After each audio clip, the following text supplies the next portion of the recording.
ছাড়ুন, এভাবে কেন ধরেছেন? ও গড, আমার শিরদাঁড়া দিয়ে কেমন একটা অদ্ভুত ঠান্ডা স্রোত বয়ে যাচ্ছে। আপনার হাতটা এত গরম কেন? উফ, কেমন জানি লাগছে আমার। ম্যাডাম, এখন আহ উহ করার সময় না। কোমরের হাড়টা যদি 1 ইঞ্চি ডানে সরতো তবে ছিনতাইকারীর ছুরিতে আপনার দামি কিডনিটা আজ স্লাইস হয়ে কাবাব হয়ে যেত। একটু সোজা হয়ে দাঁড়ান তো। ধুকপুকানিটা আমি পিঠে অনুভব করছি। আপনি কি আমাকে এইভাবেই ধরে রাখবেন সারাটা পথ? আপনার গায়ের গন্ধটা কেমন জানি মেহনতি মানুষের মতো তীব্র। ইস, আপনাকে ছুঁয়ে থাকতে যা লাগছে না। বেশি রোমান্টিক স্বপ্ন দেখবেন না ম্যাডাম। আপনার কোমরে হাত দিয়েছি আপনাকে বাঁচাতে, আপনার সাথে রোমান্স করতে নয়। আপনার কোমরটা তো দেখি একদম ননির পুতুল, একটু জোরে ধরলেই ভেঙে যাবে। এই হাড় জিরজিরে শরীর নিয়ে একা কেন বেরিয়েছেন? বাসায় কি ভাত মাছ খাওয়ার চল নেই? শুধু কি ডায়েট করে জীবন পার করবেন? ঢাকার দুপুরের কড়া রোদ। নদী হায়দার, যার জীবন কাটে এসির হিমেল হাওয়ায়, আজ হুট করেই তার মনে হলো সে একটু সাধারণ জীবন অনুভব করবে। কলেজে যাওয়ার পথে সে ড্রাইভারকে ছেড়ে দিয়ে পায়ে হাঁটা ধরলো। হাতে দামি লেদার ব্যাগ, পরনে ডিজাইনার কামিজ। কিন্তু নির্জন গলির মোড়ে আসতেই দুই ছিনতাইকারী কালো আর ভ্যাবলা তার পথ আগলে দাঁড়ালো। কালোর হাতে চকচকে ছুরি। ওই আপু, চিল্লাইবি না একদম, ব্যাগটা দিয়া দে, নইলে এই ছড়ি দিয়া তোর ফর্সাকালে মানচিত্র আঁকা দিব। নদী ভয়ে নীল হয়ে গেল। সে কাঁপতে কাঁপতে পেছাতে গিয়ে হোঁচট খেল। ঠিক তখনই একটা শক্ত হাত পেছন থেকে এসে নদীর কোমল কোমরটা ঝাপটে ধরল। আকাশ তাকে এক হ্যাচকা টানে নিজের বুকের খুব কাছে নিয়ে এলো। নদীর জীবনে এই প্রথম কোনো পুরুষ মানুষের হাতের শক্ত স্পর্শ সরাসরি তার কোমরে লাগলো। এক মুহূর্তের জন্য মনে হলো পৃথিবীটা থমকে গেছে। সে চোখ বন্ধ করে থরথর করে কাঁপতে কাঁপতে আবোল তাবোল বলা শুরু করলো। আকাশ নদীর কোমরে হাতের ধরা আরো শক্ত করে, একদম কানের কাছে মুখ নিয়ে তাকে স্বাভাবিক হতে বলল। নদী আকাশের চোখের দিকে তাকিয়ে ঘোর লাগা গলায় আবারও যা তা বলা শুরু করে দিল। সে যেন আকাশের ছোঁয়ায় মোহিত হয়ে যাচ্ছিল। আকাশ বুঝল পাগলের পাল্লায় পড়েছে। সে তাচ্ছিলের সাথে নদীকে ছেড়ে দিল। নদীর আগেও লজ্জায় লাল হয়ে বলল, কি? আপনি আমাকে হাড় জিরজিরে বললেন? আপনি জানেন আমি কে? আমার ফিগার মেনটেন করার জন্য আমি মাসে যা খরচ করি তা দিয়ে আপনার 7 জনম চলে যাবে। ফিগার দিয়ে ছিনতাইকারী তাড়ানো যায় না ম্যাডাম। এখন একটু দেয়ালে ঘেঁষট্টি খেয়ে দাঁড়ান, আমি আপনার ওই সস্তা ব্যাগটা উদ্ধার করে আনি। কালু আর ভ্যাবলা ব্যাগ নিয়ে দৌড় দিয়েছিল। আকাশ চিতার গতিতে দৌড়ে গিয়ে কালুর কলার ধরলো আর ভ্যাবলা লুঙ্গি চেপে ধরলো। রাস্তার মোড়ে তখন ভিড় জমে গেছে। ওরে বাবা, ভাই ভাই, কলা সারে, আমি তো ভাবছিলাম আবুটা বড় লোকের মেয়ে, ব্যাগ নিয়ে দৌড় দিলে কেউ ধরতে পারবে না। আপনি তো দেখি ওয়াকিরাস ঘোড়া। ব্যাগ চুরি করবি? দাঁড়া, তোদের এমন চেক দেব যে সারা জীবন মনে রাখবি। কান ধর, ওঠবোস কর 100 বার। আকাশ কালুর প্যান্টের বেল্ট একটানে খুলে ফেলল। আর ভ্যাবলার প্যান্ট তো এমনিতেই ঢিলে ছিল। মুহূর্তের মধ্যে দুজন দাঁড়িয়ে রইল শুধু ফুল কাটা হাফ প্যান্ট পরে। ভাই, প্যান্টটা দিয়ে দেন, মান ইজ্জত সব শেষ। বাসায় বউ দেখলে তো আমারে ঝাঁটা দিয়া পিটাইবো। বউ তো পরে পিটাবে, আগে তুই কান ধরে বল, আমি আর কোনোদিন বড় লোকের ব্যাগ ধরবো না। বাবা গো, কার পাল্লায় পড়লাম রে ভাই, আপনার পা ধরে আমাদের প্যান্ট ফেরত দেন। রাস্তার লোক হাসিতে ফেটে পড়ল। আকাশ তাদের প্যান্ট দুটো পাশের ইলেকট্রিক খুঁটির মাথায় ছুড়ে দিল। কালো আর ভ্যাবলা বাবা গো বাঁচাও বলে হাফ প্যান্ট পরেই ভোঁ দৌড় দিল। দৃশ্যটা দেখে নদী খিলখিল করে হাসতে শুরু করলো। নদীর হাসির শব্দে যেন আশেপাশে ফুল ফুটে উঠল।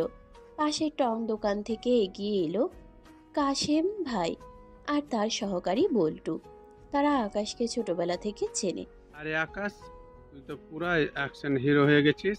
এই মায়াটারে তো বাঁচালি, কিন্তু ওর কোমরে যেভাবে হাত দিয়েছিলি, তো আমার মনে হইতাছে আজ রাতে কাজী অফিসে যাইতে হইব। মায়াটারে দেখছিস, একদম দুধে আলতা রং। কাজী অফিস কেন হায়েত ভাই, সরাসরি হানিমুনে পাঠাই দেন। আকাশ ভাই, ম্যাডামের কোমর ধরা আপনার হাতের কি অবস্থা? গরম ছ্যাঁকা খান নাই তো? বড় লোকের মেয়ের গায়ে চামড়া নাকি খুব পাতলা হয়। আকাশ হাসেম ভাইকে ধমক দেয়। হাসেম ভাই, বেশি কথা বইলেন না, 1 কাপ তেতো চা দেন। আর বল্টু, তুই গিয়ে ওই প্যান্ট 2টা খুঁটি থেকে নামা, নইলে পুলিশ আইসা ঝামেলা করব। শুনুন মিস্টার আকাশ, আপনার সাহসের প্রশংসা করতে হয়, কিন্তু আপনি যেইভাবে ওই লোকগুলোর প্যান্ট খুলে নিলেন, oh my god, I love it. By the way, আমি নদী হায়দার, শহরের সবচেয়ে বড় বিজনেসম্যান এম.এ. হায়দারের একমাত্র মেয়ে।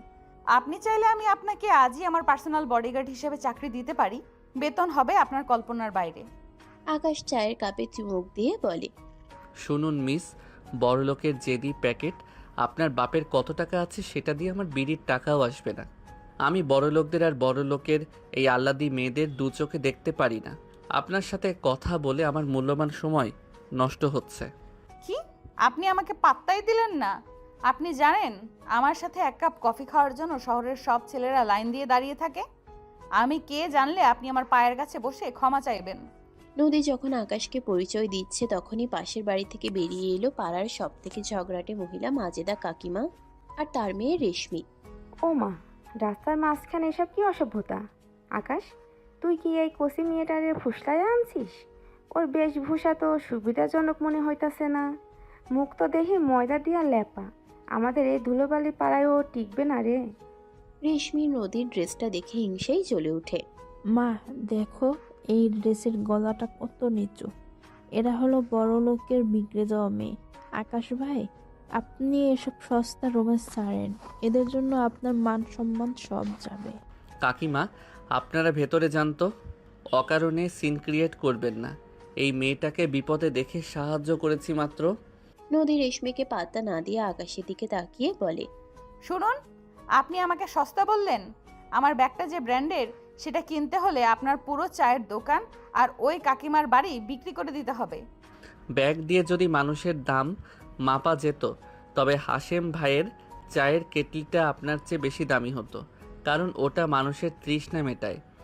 আর আপনার ওই ব্যাগটা শুধু অহংকার বাড়ায়। যান, বাড়ি গিয়ে ড্রাইভারকে নিয়ে ঘোরাঘুরি করুন। এই রাস্তায় আপনাদের জায়গা নেই। আকাশ পকেটে হাত দিয়ে শীষ দিতে দিতে হাঁটতে শুরু করলো। নদী সেখানে পাথরের মতো দাঁড়িয়ে রইল। তার ইগোতে এক মস্ত বড় ধাক্কা লাগলো, কিন্তু সেই সাথে তার বুকের ভিতরে এক অদ্ভুত কম্পন শুরু হলো। আকাশ কোনো দিকে না তাকিয়ে চলে যাচ্ছে। নদী তার জীবনে প্রথম এমন কোনো পুরুষ দেখলো যে তাকে হাড় চিরচিরে বলেছে, আর তার পরিচয় শুনেও চলে গেল। তার জেদ এবার প্রেমের রূপ নিতে শুরু করলো। নদী পেছন থেকে চিৎকার করে, মিস্টার আকাশ, আপনি আমাকে এড়িয়ে যাচ্ছেন। আপনি জানেন না আপনি কি মিস করছেন। আজ পর্যন্ত কোনো ছেলে আমার মুখের উপর কথা বলার সাহস পায়নি, আর আমি আপনাকে আমার বাড়িতে নিয়ে ছাড়বো। দেখে নিয়েন। আকাশ, আপনি একটা ইডিয়েট, কিন্তু আপনার এই ইডিয়েটগিরি আমার খুব পছন্দ হয়েছে। আকাশ পেছন ফিরে একবার হাত নাড়িয়ে তাচ্ছিলের হাসি হাসল। নদী সেখানে দাঁড়িয়ে রইল পুরো ফিদা হয়ে। সে তার ফোন বের করলো। নদী ড্রাইভার কাশেমকে ফোন করে, হ্যালো কাশেম, তাড়াতাড়ি গাড়ি নিয়ে আসো, আমার হবু জামাইয়ের পিছু নিতে হবে। আজ থেকে আমার লাইফের একটাই মিশন, এই তেজি ঘোড়াকে আমি আমার রাস্তা বলে নিয়ে আসবো। ম্যাম, আপনি কি অসুস্থ? হবু জামাই পাইলেন কই? পেয়েছি রে কাশেম, পেয়েছি। যার হাতের চাপে আজ আমার কোমরের প্রথম ছোঁয়া লেগেছে, তাকে আমি আমার সারা জীবনের জন্য বুক করে ফেলেছি। এভাবেই শুরু হলো এক বড়লোক জেদি মেয়ের মধ্যবিত্ত তেজি ছেলের প্রতি পাগলামি। গত দিনের সেই ঐতিহাসিক ঘটনার পর নদী হায়দারের আর মাটিতে পা পড়ছে না। তার মন এখন উড়ে বেড়াচ্ছে সেই তেজি ছেলে আকাশের চারপাশে। বাড়িতে ফিরে সে তার রাজকীয় বেডরুমে ঢুকে দরজা বন্ধ করে দিল। বড় বড় আয়নার সামনে দাঁড়িয়ে সে নিজের কোমরটা একবার হাত দিয়ে দেখল, আর মনে মনে আকাশের সেই প্রথম ছোঁয়ার কথা ভাবল। ঠিক সেই মুহূর্তে তার ভেতরে রোমান্টিক সত্তা জেগে উঠল। সে ড্রেসিং টেবিলের উপর থাকা পারফিউমের বোতলটাকে মাইক্রোফোন বানিয়ে নাচতে শুরু করলো। নদী নাচতে নাচতে গাইছে, নিজে নিজেই মুচকি হাসছে। তু মেরি ধড়কন, তু মেরি জান, ওরে আকাশ তুই আমার পরাণ। উফ, ছেলেটা কি তেজি! আমাকে হাড় জিরজিরে বলল, আমার মতো এত সুন্দরীকে পচিয়ে দিল। এই তো আসল পুরুষ। শহরের সব হিরোরা তো আমার পায়ের নিচে পড়ে থাকে, কিন্তু আকাশ, ও তো একটা আস্ত জ্যান্ত কারেন্ট। নদী নাচতে নাচতে গাইছে, নিজে নিজেই মুচকি হাসছে। ঠিক সেই সময় নদীর ছোট ভাই নীল দরজা ধাক্কিয়ে ভেতরে ঢুকলো। নীল হলো বাড়ির সব থেকে বড় বিচ্ছু। সে তার আপুর এই উন্মাদনা দেখে দরজার আড়ালে দাঁড়িয়ে সব ভিডিও করছিল। নীল খিলখিল করে হেসে ওঠে। আরে আরে, আমাদের বাড়ি আয়রন লেডি তো দেখি এখন রোমান্টিক পেতনি হয়ে গেছে। আপু, এই হিন্দি গানের সাথে ওই ব্যাটপ নাচটা কি নতুন কোনো ব্যায়াম নাকি? আর ওই আকাশটা কে? আমাদের পাড়ার ওই মুদি দোকানি আকাশ ভাই নাকি? নদী চমকে গিয়ে নাচ থামিয়ে দেয়। নীল, তুই আবার আমার রুমে ঢুকেছিস আর ভিডিও করছিস কেন? দে ফোনটা। ফোন দেবো না?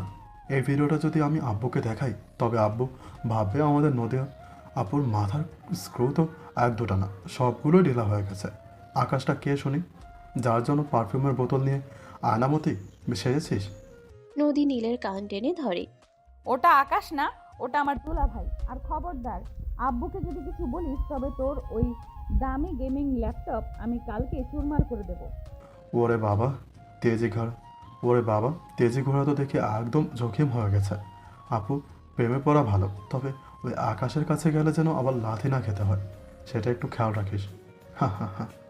নীল হাসতে হাসতে দৌড়ে পালালো। আর নদী বালিশ বুকে নিয়ে বিছানায় গড়াগড়ি খেতে খেতে ভাবতে লাগলো, কাল যেভাবেই হোক আকাশকে আবার দেখতে হবে।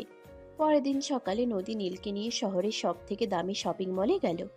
উদ্দেশ্য নীলকে একটা দামি ঘড়ি কিনে দিয়ে তার মুখ বন্ধ করা। নদী আজ অনেক ফিটফাট হয়ে বেরিয়েছে। যদি কোথাও আকাশের দেখা মিলে যায়। শপিং মলে ঢুকে সে একটা প্রিমিয়াম ঘড়ির শোরুমে ঢুকলো। সেখানে নদীর সাথে দেখা হলো তার বান্ধবী পিয়া আর পিয়ার বয়ফ্রেন্ড সোহেলের। হাই নদী, তুই এখানে? সচরাচর তুই তো অনলাইনে শপিং করিস, আজ হঠাৎ নীলের জন্য ঘড়ি কিনতে এসেছিস? নীলার একটা ঘড়ি দরকার ছিল, আর শপিং মলে আসলে একটু মানুষের সাথে ঝগড়া করা যায়, মুডটা ফ্রেশ হয়। নদী ডিসপ্লেতে থাকা একটা লিমিটেড এডিশন গোল্ডের ঘড়ি পছন্দ করলো।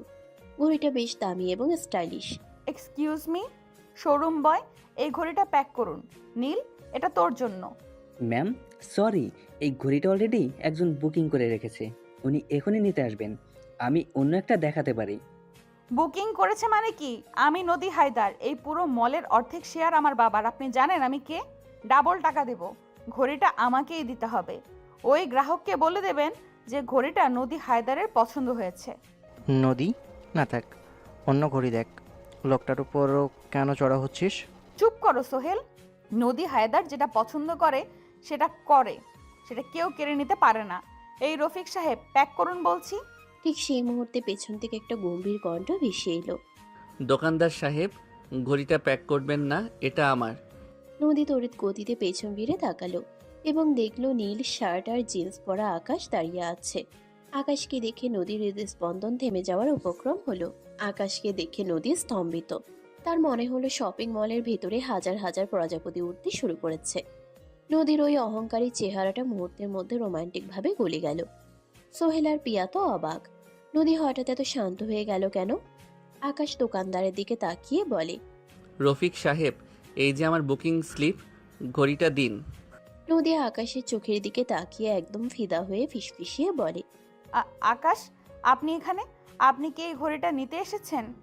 আরে সেই পাগলি ম্যাডাম, আপনি এখানেও ঝামেলা শুরু করেছেন। আমার ছোট ভাইয়ের জন্মদিনের জন্য এই ঘড়িটা 7 দিন আগে বুকিং দিয়েছি। এখন কি আপনার বাপের টাকা দিয়ে এটা কেড়ে নেবেন? আপু, এই কে সে আকাশ দুলাভাই? একে দেখে তো বেশ হ্যান্ডসাম, কিন্তু এ তো দেখি পাগলি বলছে। নদী নীলাকে চুপ করিয়ে আকাশের সামনে গিয়ে আদুরে গলায় বলে, আকাশ, আপনি ভুল বুঝছেন। আমি জানতাম না এটা আপনার। আপনি নিলে তো আমার খুশির সীমানায় নেই। আপনি তো আমার আমাদের ঘড়িটা আপনিই নিন। নদী আকাশের এত কাছাকাছি চলে এলো যে তার নিঃশ্বাস আকাশের গায়ে লাগছে। আকাশের সেই বুনো সুগন্ধ আর তেজি দৃষ্টি দেখে নদীর মাথা হঠাৎ ঝিমঝিম করে উঠল। সে রোম্যান্স আর উত্তেজনায় নিজেকে সামলাতে না পেরে টলমল করে আকাশের গায়ের উপর ঢলে পড়ল।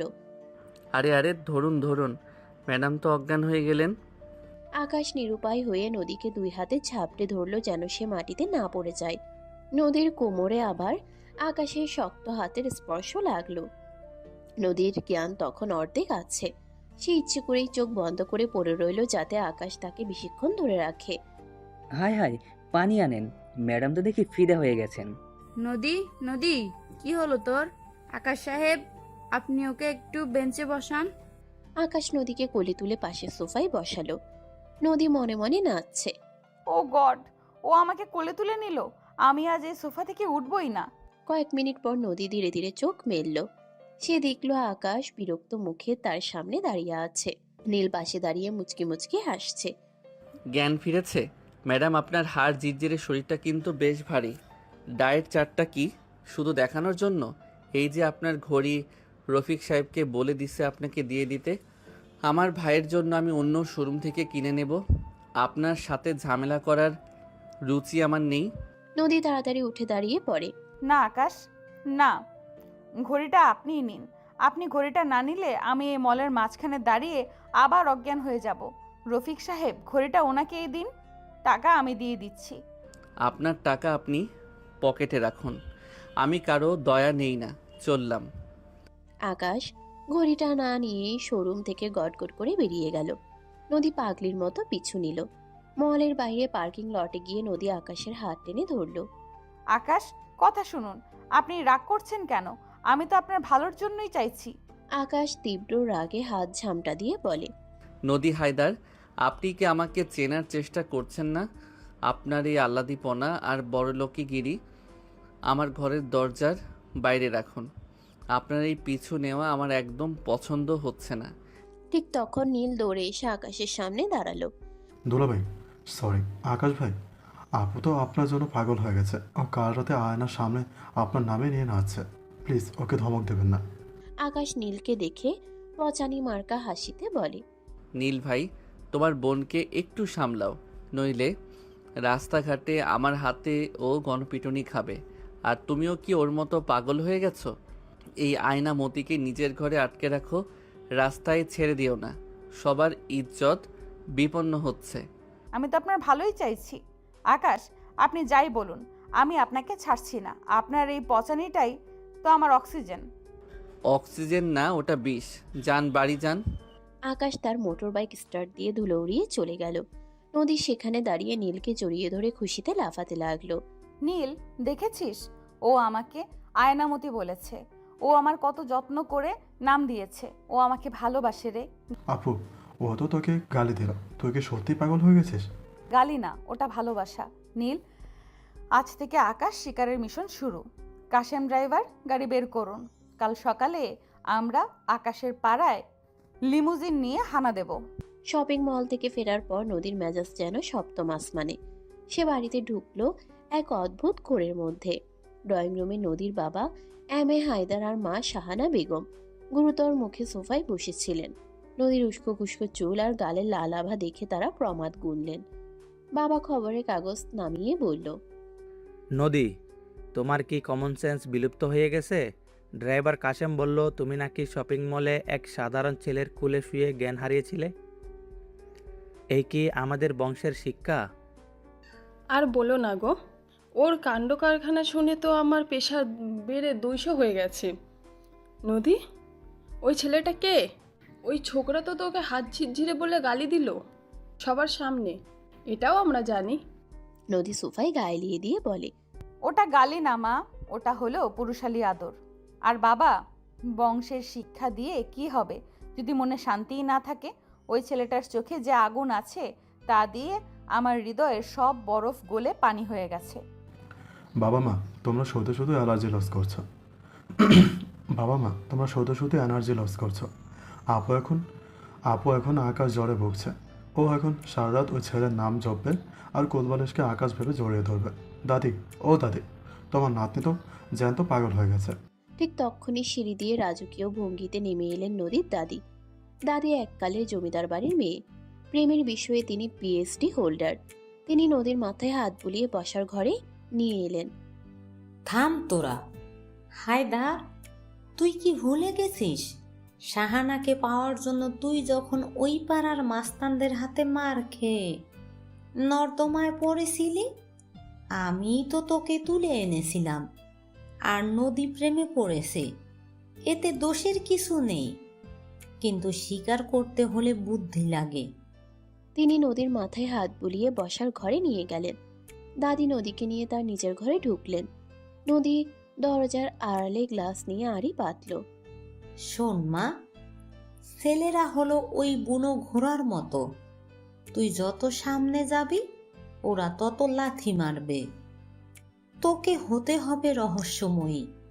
কাল যখন ওর সামনে যাবি দামি ওয়েস্টার্ন ড্রেস পরবি না। বাঙালির সব থেকে বড় অস্ত্র হলো শাড়ি। একটা লাল টকটকে শাড়ি পরবি, হাতে কাছের চুড়ি দিবি। আর শোন, ও যখন তোকে গালি দেবে তুই রাখবি না, তুই শুধু মুচকি হাসবি। দেখবি ওর রাগ পানি হয়ে গেছে। কিন্তু দাদি, ও তো আমাকে আয়নামতি বলে পচায়।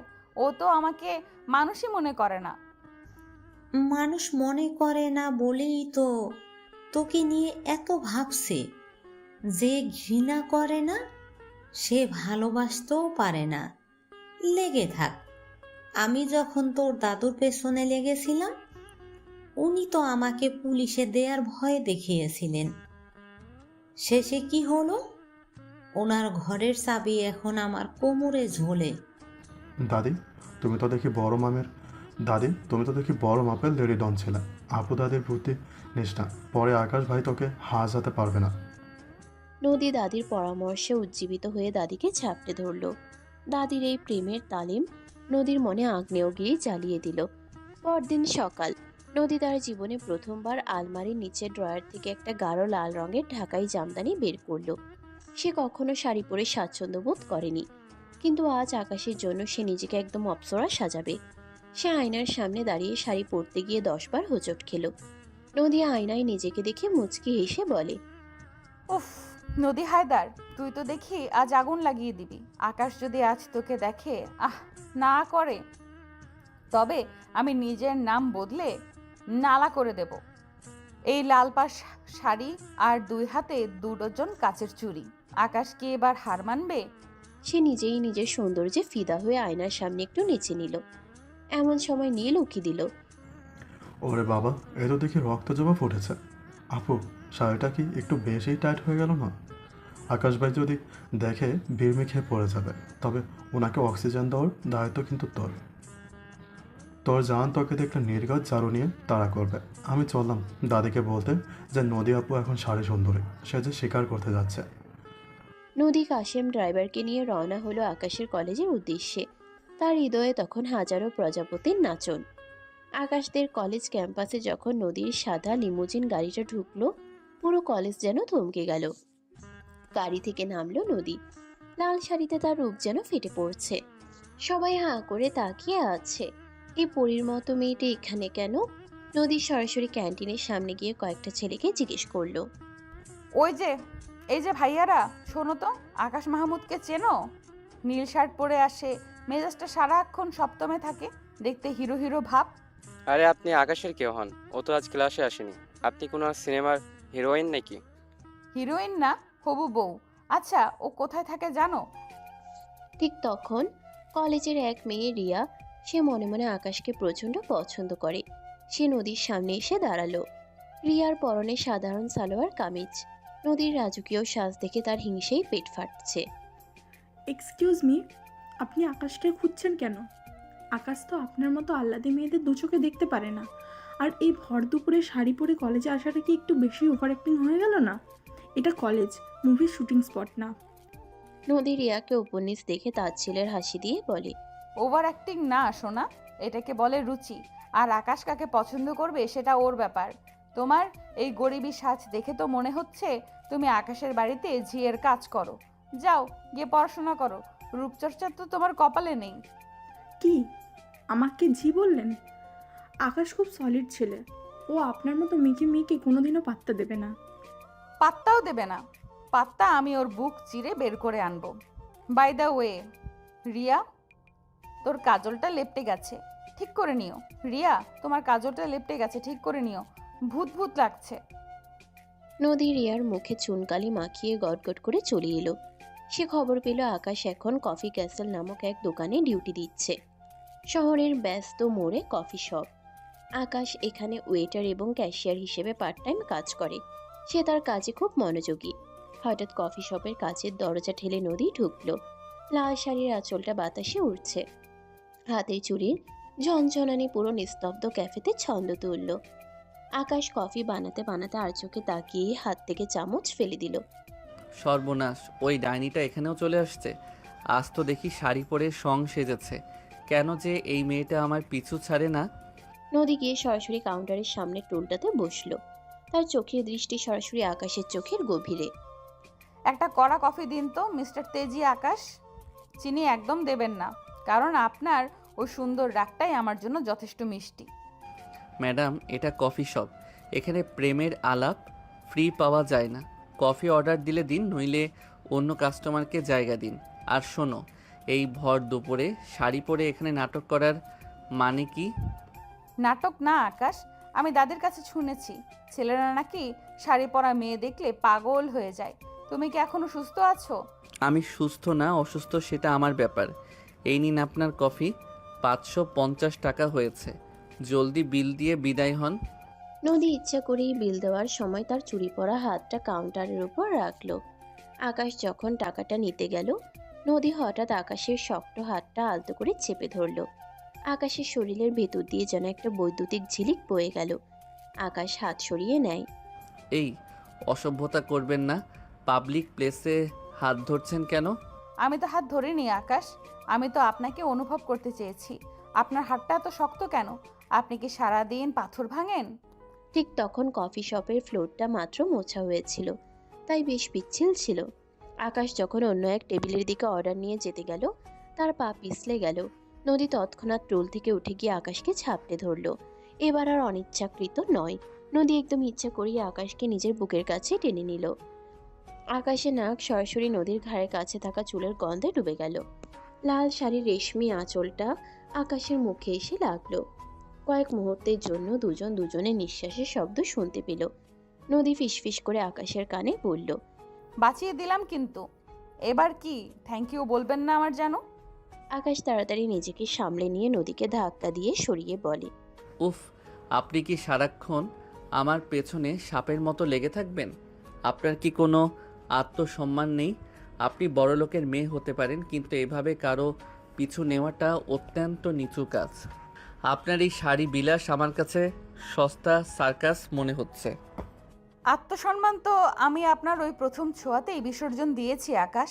আপনি আমাকে যত পচাবেন আমি তত আপনার কাছে আসব। আর শোনো আকাশ, ওই লাল শাড়িটা কি তোমাকে একটুও টানছে না? লাল শাড়ি না, আপনি তো দেখি লাল মরিচ। সারাক্ষণ শুধু জ্বালাচ্ছেন। যান এখান থেকে, আপনার বোনকে সামলান। রাস্তাঘাটে এভাবে কোনো ভদ্র মেয়ে করে না। আপনার ভাই নীলকেও বলে দিব যেন আপনাকে শেকল দিয়ে বেঁধে রাখে। আমি তো ভদ্র হতে আসিনি, আমি আপনার হতে এসেছি। আপনি চাকরি শেষ করে যখন বেরোবেন, আমি বাইরে লিমুজিন নিয়ে অপেক্ষা করব। আমি আপনার সাথে যাব না। আমি ড্রেন দিয়ে পালাবো, তাও আপনার গাড়িতে উঠব না। ট্রেন দিয়ে পালালে আমি নর্দমা হয়ে আপনার সাথে মিশে যাব আকাশ। আকাশ রাগে কফির গ্লাস ধুতে শুরু করলো। আর নদী কফি শপের কোনায় বসে এক মনে আকাশের দিকে তাকিয়ে মুচকি হাসতে লাগলো।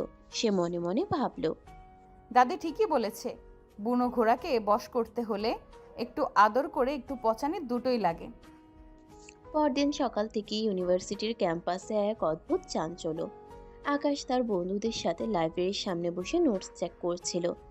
আকাশ সাধারণ একটা ছাই রঙের শার্ট পরেছে, চোখে মুখে সেই চেনা গাম্ভীর্য। ঠিক তখনই গেটের সামনে 4-5টা দামি পাজেরো গাড়ি এসে থামলো।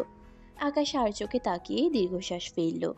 সে জানে এই সাইক্লোন কার সৃষ্টি। গাড়ি থেকে নামলো নদী, তবে আজ সে একা নয়, সাথে নিয়ে এসেছে একদল প্রফেশনাল মিউজিশিয়ান আর বিশাল এক ফুলের তোড়া। নদীর পরনে আজ সাদা রঙের একটা শিফন শাড়ি, চুলে তাজা গোলাপ, একদম যেন স্বর্গ থেকে নেমে আসা কোনো অপ্সরা। আকাশ বন্ধুদের দিকে তাকিয়ে বলে, ছেলেরা, তোরা পালানোর রাস্তা খোঁজ। ওই আপরটা আবার আসছে। আজ নির্ঘাত কোনো বড় নাটক হবে। আরে আকাশ, তুই তো দেখি জ্যান্ত লটারি লেগে গেছিস। দেখ দেখ, নদী আপু তো আজকে সরাসরি দেবদাস মুভির পারু হয়ে আসছে। ওই মিউজিক ব্যান্ডটা কি তোর জন্য নাকি? নদী হঠাৎ ক্যাম্পাসের স্টেজে উঠে যায়। সে ক্যাম্পাসের মাঝখানে দাঁড়িয়ে স্পিকারে ঘোষণা করে, মনোযোগ দিন সবাই, আজ এই ক্যাম্পাসে সবচেয়ে গম্ভীর এবং তেজির ছেলে আকাশ মাহমুদের জন্য আমার একটা বিশেষ ঘোষণা আছে। আকাশ, তুমি কি আছো নাকি লাইব্রেরির বইয়ের ভেতরে মুখ লুকিয়ে আছো? পুরো ইউনিভার্সিটির ছাত্রছাত্রীরা বারান্দায় ভিড় জমালো। আকাশ রাগে গড়গড় করতে করতে ভিড় টেনে সামনে এলো। নদী, এই পাগলামির মানে কি? এটা ইউনিভার্সিটি, কোনো শুটিং স্পট না। দয়া করে এই সস্তা সার্কাস বন্ধ করুন এবং এখান থেকে বিদায় হন। নদী মুচকি হেসে আকাশের সামনে এসে দাঁড়ায়। সস্তা?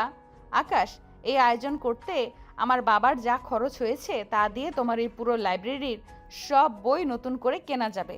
আর আমি তো আজ তোমার রাগ ভাঙাতে আসিনি, আমি আজ তোমাকে জয় করতে এসেছি। নদী হাতের গোলাপ ফুলগুলো আকাশের পায়ের কাছে ছড়িয়ে দিল। আকাশের বন্ধুরা হাসাহাসি করছে আর আকাশ লজ্জায় মাটির সাথে মিশে যাচ্ছে। ঠিক তখনই নদীর সংকেতে মিউজিশিয়ানরা বেহালা বাজাতে শুরু করলো। পুরো ক্যাম্পাসের আবহাওয়া যেন রোমান্টিক কোনো মুভির দৃশ্যে পরিণত হলো। নদী হঠাৎ সবার সামনে আকাশের সামনে এক হাঁটু গেড়ে বসে পড়ল। তার হাতে তখন একটা হীরা বসানো আংটি, যা সূর্যের আলোয় ঝিলমিল করছে। আকাশ মাহমুদ, আপনি আমাকে হাড় জিরজিরে বলেছেন, পাগলি বলেছেন, এমনকি অপমানও করেছেন, কিন্তু আপনার ওই রাগী চোখেই আমি আমার পৃথিবী খুঁজে পেয়েছি। আমি নদী হায়দার আজ সবার সামনে আপনাকে প্রপোজ করছি। আপনি কি এই পাগলির দায়িত্ব নেবেন? Will you be my forever? পুরো ক্যাম্পাসে তখন শোরগোল। কবুল বলো, কবুল বলো। আকাশের মেজাজ তখন তুঙ্গে। সে দেখলো তার কলেজের সেই প্রতিদ্বন্দ্বী রিয়া এক কোণায় দাঁড়িয়ে হিংসে জ্বলছে। আকাশ, তুমি কি সত্যি এই নাটকবাজ মেয়েকে জালে পা দেবে? ও তো টাকা দিয়ে ভালোবাসা কিনতে চাইছে। নদী রিয়ার দিকে না তাকিয়েই বলে, টাকা দিয়ে ভালোবাসা কেনা যায় না রিয়া, কিন্তু ভালোবাসা প্রকাশের জন্য টাকা তো লাগে। আকাশ, চুপ করে থেকো না, কিছু তো বলো। নদী, আপনি কি সত্যি চান আমি সবার সামনে আপনাকে বেইজ্জত করি? এই আংটি সরিয়ে নিন। আমি আপনাকে ভালোবাসি না এবং কোনোদিন বাসবো না। আপনার মতো অহংকারী আর ব্যক্তিত্বহীন মেয়ে আমার জীবনের যোগ্য নয়। অহংকার? আমার তো কোনো অহংকার নেই আকাশ। থাকলে কি আমি এই ধুলোবালি ক্যাম্পাসে আপনার সামনে হাঁটু গেড়ে বসতাম? আমি আপনাকে ভালোবাসি আর আমি জানি আপনিও আমাকে ফিল করেন। আপনার ওই কফি শপের ছোঁয়া কি মিথ্যে ছিল? আকাশের অস্বস্তি চরমে পৌঁছালো। সে বুঝতে পারছে সবাই তাকে নিয়ে মজা নিচ্ছে। নদী যখন বারবার আকাশের হাত ধরার চেষ্টা করছিল আর জেদ ধরছিল যে আকাশকে আংটিটা পরতেই হবে, তখন আকাশ আর নিজেকে সামলাতে পারল না। নদীর পাগলামি যখন শালীনতার সীমা ছাড়িয়ে যাচ্ছিল, তখন আকাশ হুট করে নদীর হাতটা ঝামড়া দিয়ে সরিয়ে দিল। আকাশ, জেদ করো না, দেখো আমি আজ কত যত্ন করে সেজেছি, তুমি শুধু একবার হ্যাঁ বলো। নদী যখন আকাশের শার্টের কলার ধরে নিজের দিকে টানতে চাইল, তখন আকাশ তীব্র রাগে নদীর গালে এক কড়া চড় বসিয়ে দিল। ঠাস! পুরো ক্যাম্পাস এক মুহূর্তে নিস্তব্ধ হয়ে গেল। মিউজিক থেমে গেল। নদীর হাতের আংটিটা ছিটকে দূরে গিয়ে পড়ল। নদীর ফর্সা গালে আকাশের আঙ্গুলের লাল ছাপ স্পষ্ট হয়ে উঠল। নদী স্তব্ধ হয়ে আকাশের দিকে তাকিয়ে রইল। তার চোখ দিয়ে অঝরে জল পড়তে শুরু করলো। যথেষ্ট হয়েছে নদী হায়দার, অনেক সহ্য করেছি আপনার এই নোংরা নাটক। আপনি ভেবেছেন টাকা থাকলে সব কিছু কেনা যায়? আপনি আমাকে সবার সামনে সার্কাসের বানর বানিয়েছেন। এই চটটা আপনার ওই বিশ্রী জেদের পাওনা ছিল। এখন এখান থেকে মুখ কালো করে বিদায় হন, নইলে আমি পুলিশ ডাকতে বাধ্য হব। নীল নদীর ছোট ভাই যে আড়লে ছিল সে দৌড়ে এলো। আকাশ ভাই, আপনি আমার আপুর গায়ে হাত তোলেন? আপনি জানেন ও আপনার জন্য কতটা পাগল? পাগল হলে ওকে মেন্টাল হসপিটালে নিয়ে যাও নীল। ইউনিভার্সিটিতে এনে পাগলামি করানোর জায়গা এটা নয়। তোমাদের এই বড়লোকি ফুটানি আমার জুতোর তলায় থাকে। বিদায় হও। আকাশ থমথমে মুখ নিয়ে ভিড় ঠেলে নিজের ক্লাসের দিকে চলে গেল। নদীর বন্ধুরা এবং ক্যাম্পাসের সবাই ছিছি করতে লাগলো। নদী তখনও মেঝেতে বসে কাঁদছিল। সবাই ভেবেছিল এই ঝড় খেয়ে নদী হয়তো লজ্জায় আর কোনোদিন আকাশের সামনে আসবে না। কিন্তু নদী হায়দার তো সাধারণ কোনো মেয়ে নয়। সে ধীরে ধীরে উঠে দাঁড়ালো। তার চোখে জল থাকলেও ঠোঁটে এক অদ্ভুত জেদি হাসি ফুটে উঠল। সে তার ওড়না দিয়ে গালের রক্ত আর জল মুছে নিল। নদী গলার স্বর শক্ত করে, আকাশ, তুমি আমাকে চড় মেরেছো। তুমি জানো আজ পর্যন্ত আমার বাবাও আমার গায়ে হাত তোলেনি, কিন্তু তোমার এই হাতের স্পর্শটা আমার কাছে তলোয়ারের মতো লেগেছে। আপু, এবার অন্তত বাড়ি যান। আকাশ তো আপনাকে সবার সামনে পৌঁছিয়ে দিল। পটিয়েছে? ও ও তো আমাকে আরো বেশি আপন করে নিল। ও আমাকে চড় মেরেছে মানে ও আমাকে স্পর্শ করেছে, ও আমার উপর অধিকার দেখিয়েছে। শোনো সবাই, আকাশ মাহমুদ আমাকে চড় মেরেছে, এর মানে হলো ও এখন থেকে আমার ডাবল পাওনা হয়ে গেল। আমি এই চড়ের শোধ নেব ভালোবাসার চুমু দিয়ে। পুরো ক্যাম্পাস নদীর এই ডায়লগ শুনে আকাশ থেকে পড়ল। রিয়া তো রাগে নিজের চুল ছিঁড়তে বাকি রাখলো। আপু, তুই কি সত্যি পাগল হয়ে গেছিস? ও তোকে অপমান করলো আর তুই হাসছিস? যে প্রেমে অপমান নেই সে প্রেম সস্তা নীল। আকাশ আমাকে আজ এক নতুন চ্যালেঞ্জ দিয়েছে। ও ভেবেছে চড় মারলে আমি পালিয়ে যাব। ভুল। ও আমাকে যত ঘৃণা করবে আমি তত ওর গায়ের সাথে আঠার মতো লেগে থাকবো। আকাশ, তুমি ক্লাসে গিয়ে বসো, আমি তোমার জন্য বাইরের বিরিয়ানি নিয়ে অপেক্ষা করছি। নদী তার বডিগার্ডদের বলল সব ফুল আর সাজসজ্জা সরাতে। সে তার লিমুজিনে গিয়ে বসলো, কিন্তু চলে গেল না। সে ঠিক করলো আকাশ ক্লাস শেষ করে বের হওয়া পর্যন্ত সে গেটের সামনেই বসে থাকবে। আকাশের সেই কড়া চর নদীর ভেতরের পাগলামিকে যেন 10 গুণ বাড়িয়ে দিল। আকাশ ক্লাসে বসে ঘামছিল আর ভাবছিল, এই মেয়ে কি মানুষ নাকি জ্যান্ত কোনো আপদ? চর খেয়ে ওর লজ্জা নেই? ইউনিভার্সিটির ক্যাম্পাসে সবার সামনে আকাশের হাতের কড়া চর খেয়ে নদী যখন বাড়িতে ফিরল, পুরো বাড়ি তখন থমথমে। নীল ভেবেছিল নদী আজ ঘরবাড়ি ভাঙচুর করবে, আকাশকে জেলে পাঠানোর ব্যবস্থা করবে। কিন্তু সবাইকে অবাক করে দিয়ে নদী একদম শান্ত। তার গালে তখনও আকাশের আঙ্গুলের দাগ স্পষ্ট, কিন্তু তার ঠোঁটে এক রহস্যময়ী হাসি। নদী সরাসরি তার দাদির ঘরে গিয়ে ঢুকলো। দাদি পানির বাটা নিয়ে বসেছিলেন। নাতনিকে এ অবস্থায় দেখে তিনি চমকে উঠলেন। ওরে মা, এ কি দশা তোর? গাল তো দেখি লাল হয়ে ফুলে আছে। ওই ছোকরা কি সত্যিই তোকে চড় মেরেছে? নদী দাদির কোলে মাথা রেখে, হ্যাঁ দাদি, ও আমাকে চড় মেরেছে। আর জানো, ওই চড়টা খাওয়ার পর আমার মনে হলো আমি ওর হৃদস্পন্দন অনুভব করতে পারছি। ও আমাকে ঘৃণা করে না দাদি, ও আসলে ভয় পায়। ও ভয় পায় যে আমি ওর মায়ায় পড়ে যাব। আপু, তুই কি পাগল? ও তোকে অপমান করলো আর তুই রোমান্স করছিস? দাদি, একে তাড়াতাড়ি পাবনা পাঠাও, না হলে ও আমাদের ফ্যামিলিকে জেলে পাঠাবে। থাম তো বিচ্ছু। শোন নদী, সর মারা মানে হলো অধিকার দেখানো। ও যখন হাত তুলেছে তার মানে ও তোর অস্তিত্ব স্বীকার করেছে। এখন তোকে চূড়ান্ত চাল চালতে হবে। ওর ডেরায় হানা দে, ওর মা বাবার মন জয় কর। মধ্যবিত্ত ছেলেদের দুর্বল জায়গা হলো তাদের পরিবার। আমিও সেটাই ভেবেছি দাদি। কাল আমি ওর বাড়িতে যাব, তবে খালি হাতে নয়। নীল, কাশেম ড্রাইভারকে বল 5 ডেকচি বিরিয়ানি আর 20 কেজি মিষ্টির অর্ডার দিতে। আকাশের পুরো পাড়াকে আজ আমি ভোজ খাওয়াবো। সর্বনাশ, আকাশ ভাই তোকে দেখলে এবার আজ তো জ্যান্ত পুঁতে ফেলবে। নদী দাদির পরামর্শে তার পরবর্তী মিশনের প্ল্যান তৈরি করলো। সে আজ আর নদী হায়দার নয়, সে আজ আকাশের জেদি প্রেমিকা। পরদিন সকাল। আকাশের পাড়াটা বেশ শান্ত, মধ্যবিত্ত এলাকা, সবাই যে যার কাজে ব্যস্ত। হঠাৎ পাড়ার মোড়ে বড় বড় স্পিকারে গান বাজতে শুরু করলো। গান প্রেম একবারই এসেছিল নীরবে। এলাকাবাসী অবাক হয়ে দেখল সেই বিশাল সাদা লিমুজিন আর পেছনে কয়েকটা ভ্যান ভর্তি বিরিয়ানির হাড়ি আর মিষ্টির কার্টন। গাড়ি থেকে নামলো নদী। আজ তার সাজগোজ একদম সাধারণ, একটা হালকা নীল রঙের সুতির শাড়ি, কপালে ছোট্ট টিপ। সে আকাশের বাড়ির সামনে দাঁড়িয়ে মাইক হাতে নিল। মনোযোগ দিন পাড়াবাসী, আমি নদী হায়দার।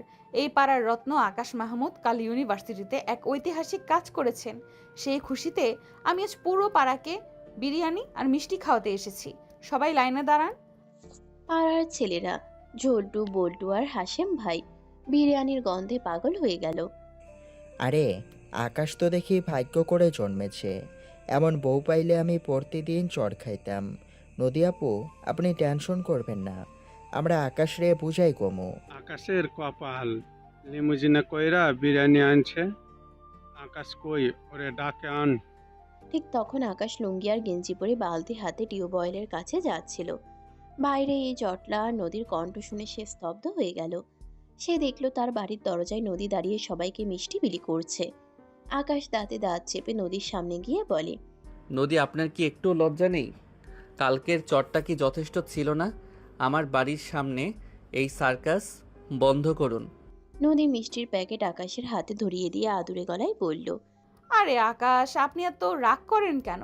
আমি তো আপনার পাড়ার মানুষের সেবা করছি। আর মা কোথায়? আমি ওনার জন্য নিজের হাতে বানানো পায়েস এনেছি। আকাশ দেখল তার মা সবিতা বেগম কৌতূহল নিয়ে দরজায় এসে দাঁড়িয়েছেন। নদী চট করে গিয়ে ওনার পা ছুঁয়ে সালাম করলো। আকাশের মা সবিতা বেগম নদীকে দেখে অবাক। এত সুন্দর আর অভিজাত একটা মেয়ে ওনার পা ছুঁয়ে সালাম করছে, এটা তিনি কল্পনাও করেননি। আকাশ নদীকে আটকানোর চেষ্টা করলো, কিন্তু সবিতা বেগম তাকে ধমক দিলেন। আকাশ, অতিথির সাথে এমন করিস না। আহা, মা কত সুন্দর। তুই ভেতরে আয় মা। তুই নাকি বিরিয়ানি এনেছিস? হ্যাঁ মা, আকাশ কাল আমার জন্য অনেক কিছু করেছে, তাই ভাবলাম আপনাদের একটু মিষ্টি মুখ করাই। মা, আমি আপনার জন্য আজ দুপুরের রান্নাটা করতে চাই, আপনি একটু রেস্ট নিন। মা, ওরে রান্নাঘরে পাঠাইও না। ও ডিম ভাজতে গিয়া পুরো ঘরে আগুন লাগাইয়া দিবে। নদী, আপনি নাটক বন্ধ করেন। আকাশ, তুমি চুপ করো, আমি আজ রান্না করবই। নদী রান্নাঘরে ঢুকে পড়ল। জীবনে প্রথম সে উনুন দেখল। সবিতা বেগম তাকে মশলা দেখিয়ে দিলেন, কিন্তু আকাশ জানতো নদী আসলে কিছুই পারে না। সে রান্নাঘরে গিয়ে উকি দিয়ে দেখল নদী ডাল রাঁধতে গিয়ে পুরো রান্নাঘর ধোঁয়ায় ভরিয়ে ফেলেছে। এই যে মাস্টার শেফ, ডালের ভেতরে কি আপনি সাবান দিয়েছেন? এত ফেনা কেন? আর ধোঁয়ায় তো দম বন্ধ হয়ে আসছে। নদী ধোঁয়ায় কাশতে কাশতে অবস্থায় যায়। আকাশ, সাহায্য করো না, পেঁয়াজ কাটতে গিয়ে আমার চোখ জলে শেষ হয়ে যাচ্ছে। আকাশ নিরুপায় হয়ে নদীর পেছনে গিয়ে দাঁড়ালো। ধোঁয়ার মধ্যে আকাশ নদীর হাত থেকে খুন্তিটা কেড়ে নিল। ঠিক সেই সময় নদীর শাড়ির আঁচলটা আকাশের ঘড়িতে আটকে গেল। আকাশ নদীকে সামলাতে গিয়ে তাকে পেছন থেকে জড়িয়ে ধরল। মুহূর্তের জন্য দুজন খুব কাছাকাছি। আকাশের তপ্ত নিঃশ্বাস নদীর ঘাড়ে লাগছে। বাঁচিয়ে দিলেন তো আকাশ, আপনি তো খুব ভালো সাহায্যকারী। আকাশ তাড়াতাড়ি সরে গিয়ে বলে, ফালতু কথা বলবেন না, শাড়িটা ছাড়ান। আপনি থাকলে আমার ঘরে বিপদ অনিবার্য। নদী মুচকি হাসলো। সে বুঝলো আকাশের রাগ আসলে একটা দেয়াল মাত্র, যা ধীরে ধীরে ধসে পড়ছে। দুপুরে যখন নদী বিরিয়ানি বিলি শেষ করলো, পাড়ার ক্লাবের ছেলেরা আকাশকে ঘিরে ধরলো। ক্লাবের সভাপতি মোতালেব চাচা আকাশকে জেরা করতে বসলেন। আকাশ, এই মেয়েটা তো দেখলাম খুব লক্ষ্মী। ও তোরে এত ভালোবাসে, আর তুই ওরে চর মারলি। আমাদের পাড়ার ইজ্জত তো তুই শেষ করলি। আর ঠিক কথা আকাশ, তুই যদি নদিয়াপুরে বিয়া না করস, তবে আমরা তোরে পাড়া সারা করবো। এমন বিরিয়ানি আমরা আগে কোনোদিন খাই নাই। নদী মাঝখানে এসে দাঁড়ায়। চাচা, আকাশকে বকবেন না, ও আসলে লজ্জা পায়। আকাশ, আমি আজ সবার সামনে বলছি, তুমি যদি আমাকে 1 সপ্তাহের মধ্যে হ্যাঁ না বলো, তবে আমি এই পাড়ার মোড়ে অনশন শুরু করব। না খেয়ে মরে যাব, তবুও তোমার পেছন ছাড়বো না। নদী, আপনি কি আমাকে শান্তিতে থাকতে দেবেন না? আমি আপনাকে পছন্দ করি না, ব্যাস। পছন্দ করো না, কিন্তু কাল চর মারার পর তোমার চোখ ছলছল করছিল কেন? আকাশ, তুমি আমাকে যত দূরে ঠেলবে, আমি তত তোমার বুকের কাছে চলে আসব। এই যে মাও এখন আমার পক্ষে। সবিতা বেগম নদীর মাথায় হাত বুলিয়ে দিলেন। আকাশ দেখল সে নিজের পাড়াতেই এখন পরবাসী। সবাই নদীর ভক্ত হয়ে গেছে। আকাশ, আমি এখন যাচ্ছি, কাল কিন্তু সকালে আমি আবার আসবো তোমার জন্য টিফিন নিয়ে।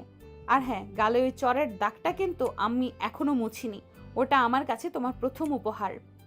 নদী শীষ দিতে দিতে তার লিমুজিনে গিয়ে বসলো। আকাশ দরজায় দাঁড়িয়ে নিজের কপাল চাপড়াচ্ছিল, আর ঝন্টু বল্টুরা বিরিয়ানির হাড়ি নিয়ে নাচানাচি করছিল। আকাশের বাড়িতে বিরিয়ানি ভোজ আর ভালোবাসার হাঙ্গামা চালিয়ে নদী যখন বিজয়ী বেশে বাড়ি ফিরল, তখন সে জানতো না তার জন্য বাড়িতে এক আগ্নেয়গিরি অপেক্ষা করছে। নদীর এই রাস্তার ছেলের পেছনে পাগলামি এখন আর গোপন নেই। সামাজিক যোগাযোগ মাধ্যম আর পাড়ার লোকের কানাকানিতে নদীর বাবা হায়দার এখন রাগে হিতাহিত জ্ঞান শূন্য। লিমুজিন থেকে নেমে নদী শীষ দিতে দিতে বাড়ির ভিতর ঢুকছিল। তার হাতে তখনও আকাশের বাড়ির সেই পোড়া ডালের গন্ধ মাখানো আঁচল। কিন্তু ড্রয়িং রুমে পা রাখতেই তার সব আনন্দ কর্পূরের মতো উবে গেল। পুরো বাড়ি থমথমে। তার বাবা হায়দার হাতে একটা চাবুক নিয়ে দাঁড়িয়ে আছেন, আর মা শাহানা বেগম সোফায় বসে ফুপিয়ে কাঁদছেন। দাঁড়াও নদী, এক পাও আর সামনে বাড়াবে না। তুমি আজ কোথায় গিয়েছিলে? বাবা, আমি একটু বাইরে গেছিলাম। কেন, কি হয়েছে? কি হয়েছে মানে? তুমি ওই বস্তির ছেলের বাড়িতে গিয়ে বিরিয়ানি বিলি করছো? পাড়ার লোকে আমাকে ফোন করে হাসাহাসি করছে। যে হায়দার সাহেবের মেয়ে এক রাস্তার ছেলের পা ধোয়া পানি খাচ্ছে। এই কি আমাদের বংশের মর্যাদা? বাবা, আকাশ কোনো রাস্তার ছেলে নয়। ও পড়াশোনা করে, কাজ করে। আমি ওকে ভালোবাসি। এতে বংশের মর্যাদা কমবে কেন? ঠাস। আকাশের পর আজ নিজের বাবার হাতে দ্বিতীয়বার চড় খেল নদী। তবে এই চড়টা ছিল অপমানের। নদী ছিটকে সোফার উপর পড়ে গেল। ভালোবাসা? এই ফকিরের ছেলের সাথে তোমার বিয়ে দেব আমি? কাল থেকে তোর বাড়ির বাইরে যাওয়া বন্ধ। তোর সব ক্রেডিট কার্ড, ফোন আর গাড়ি আমি বাজেয়াপ্ত করলাম।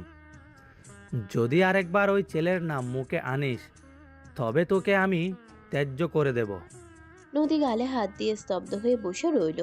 তার চোখ দিয়ে জল পড়ছে না, বরং এক অদ্ভুত জেদ খেলা করছে। সে বাবার দিকে তাকিয়ে শুধু বলল, বাবা, তুমি আমার শরীর বন্ধ করতে পারবে, কিন্তু আমার আকাশকে নয়। নদীকে তার নিজের ঘরে তালাবদ্ধ করে রাখা হলো। বাইরে দুইজন বডিগার্ড মোতায়েন করা হয়েছে। ঘরের ভেতর নদী ছটফট করছে। সে জানে আকাশ এখন কি ভাবছে। আকাশ হয়তো ভাবছে নদী ভয় পেয়ে পালিয়েছে। ঠিক তখনই ভেন্টিলেটর দিয়ে একটা চিরকুট ভেতরে পড়ল। এটা নীল পাঠিয়েছে। নীল বাইরে থেকে ফিসফিস করে, আপু আপু, আব্বু তো পুরো হিটলার হয়ে গেছে।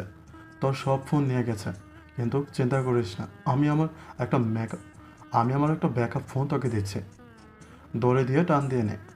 নদী জানালার গ্রিল দিয়ে দড়ি নামিয়ে ফোনটা নিল।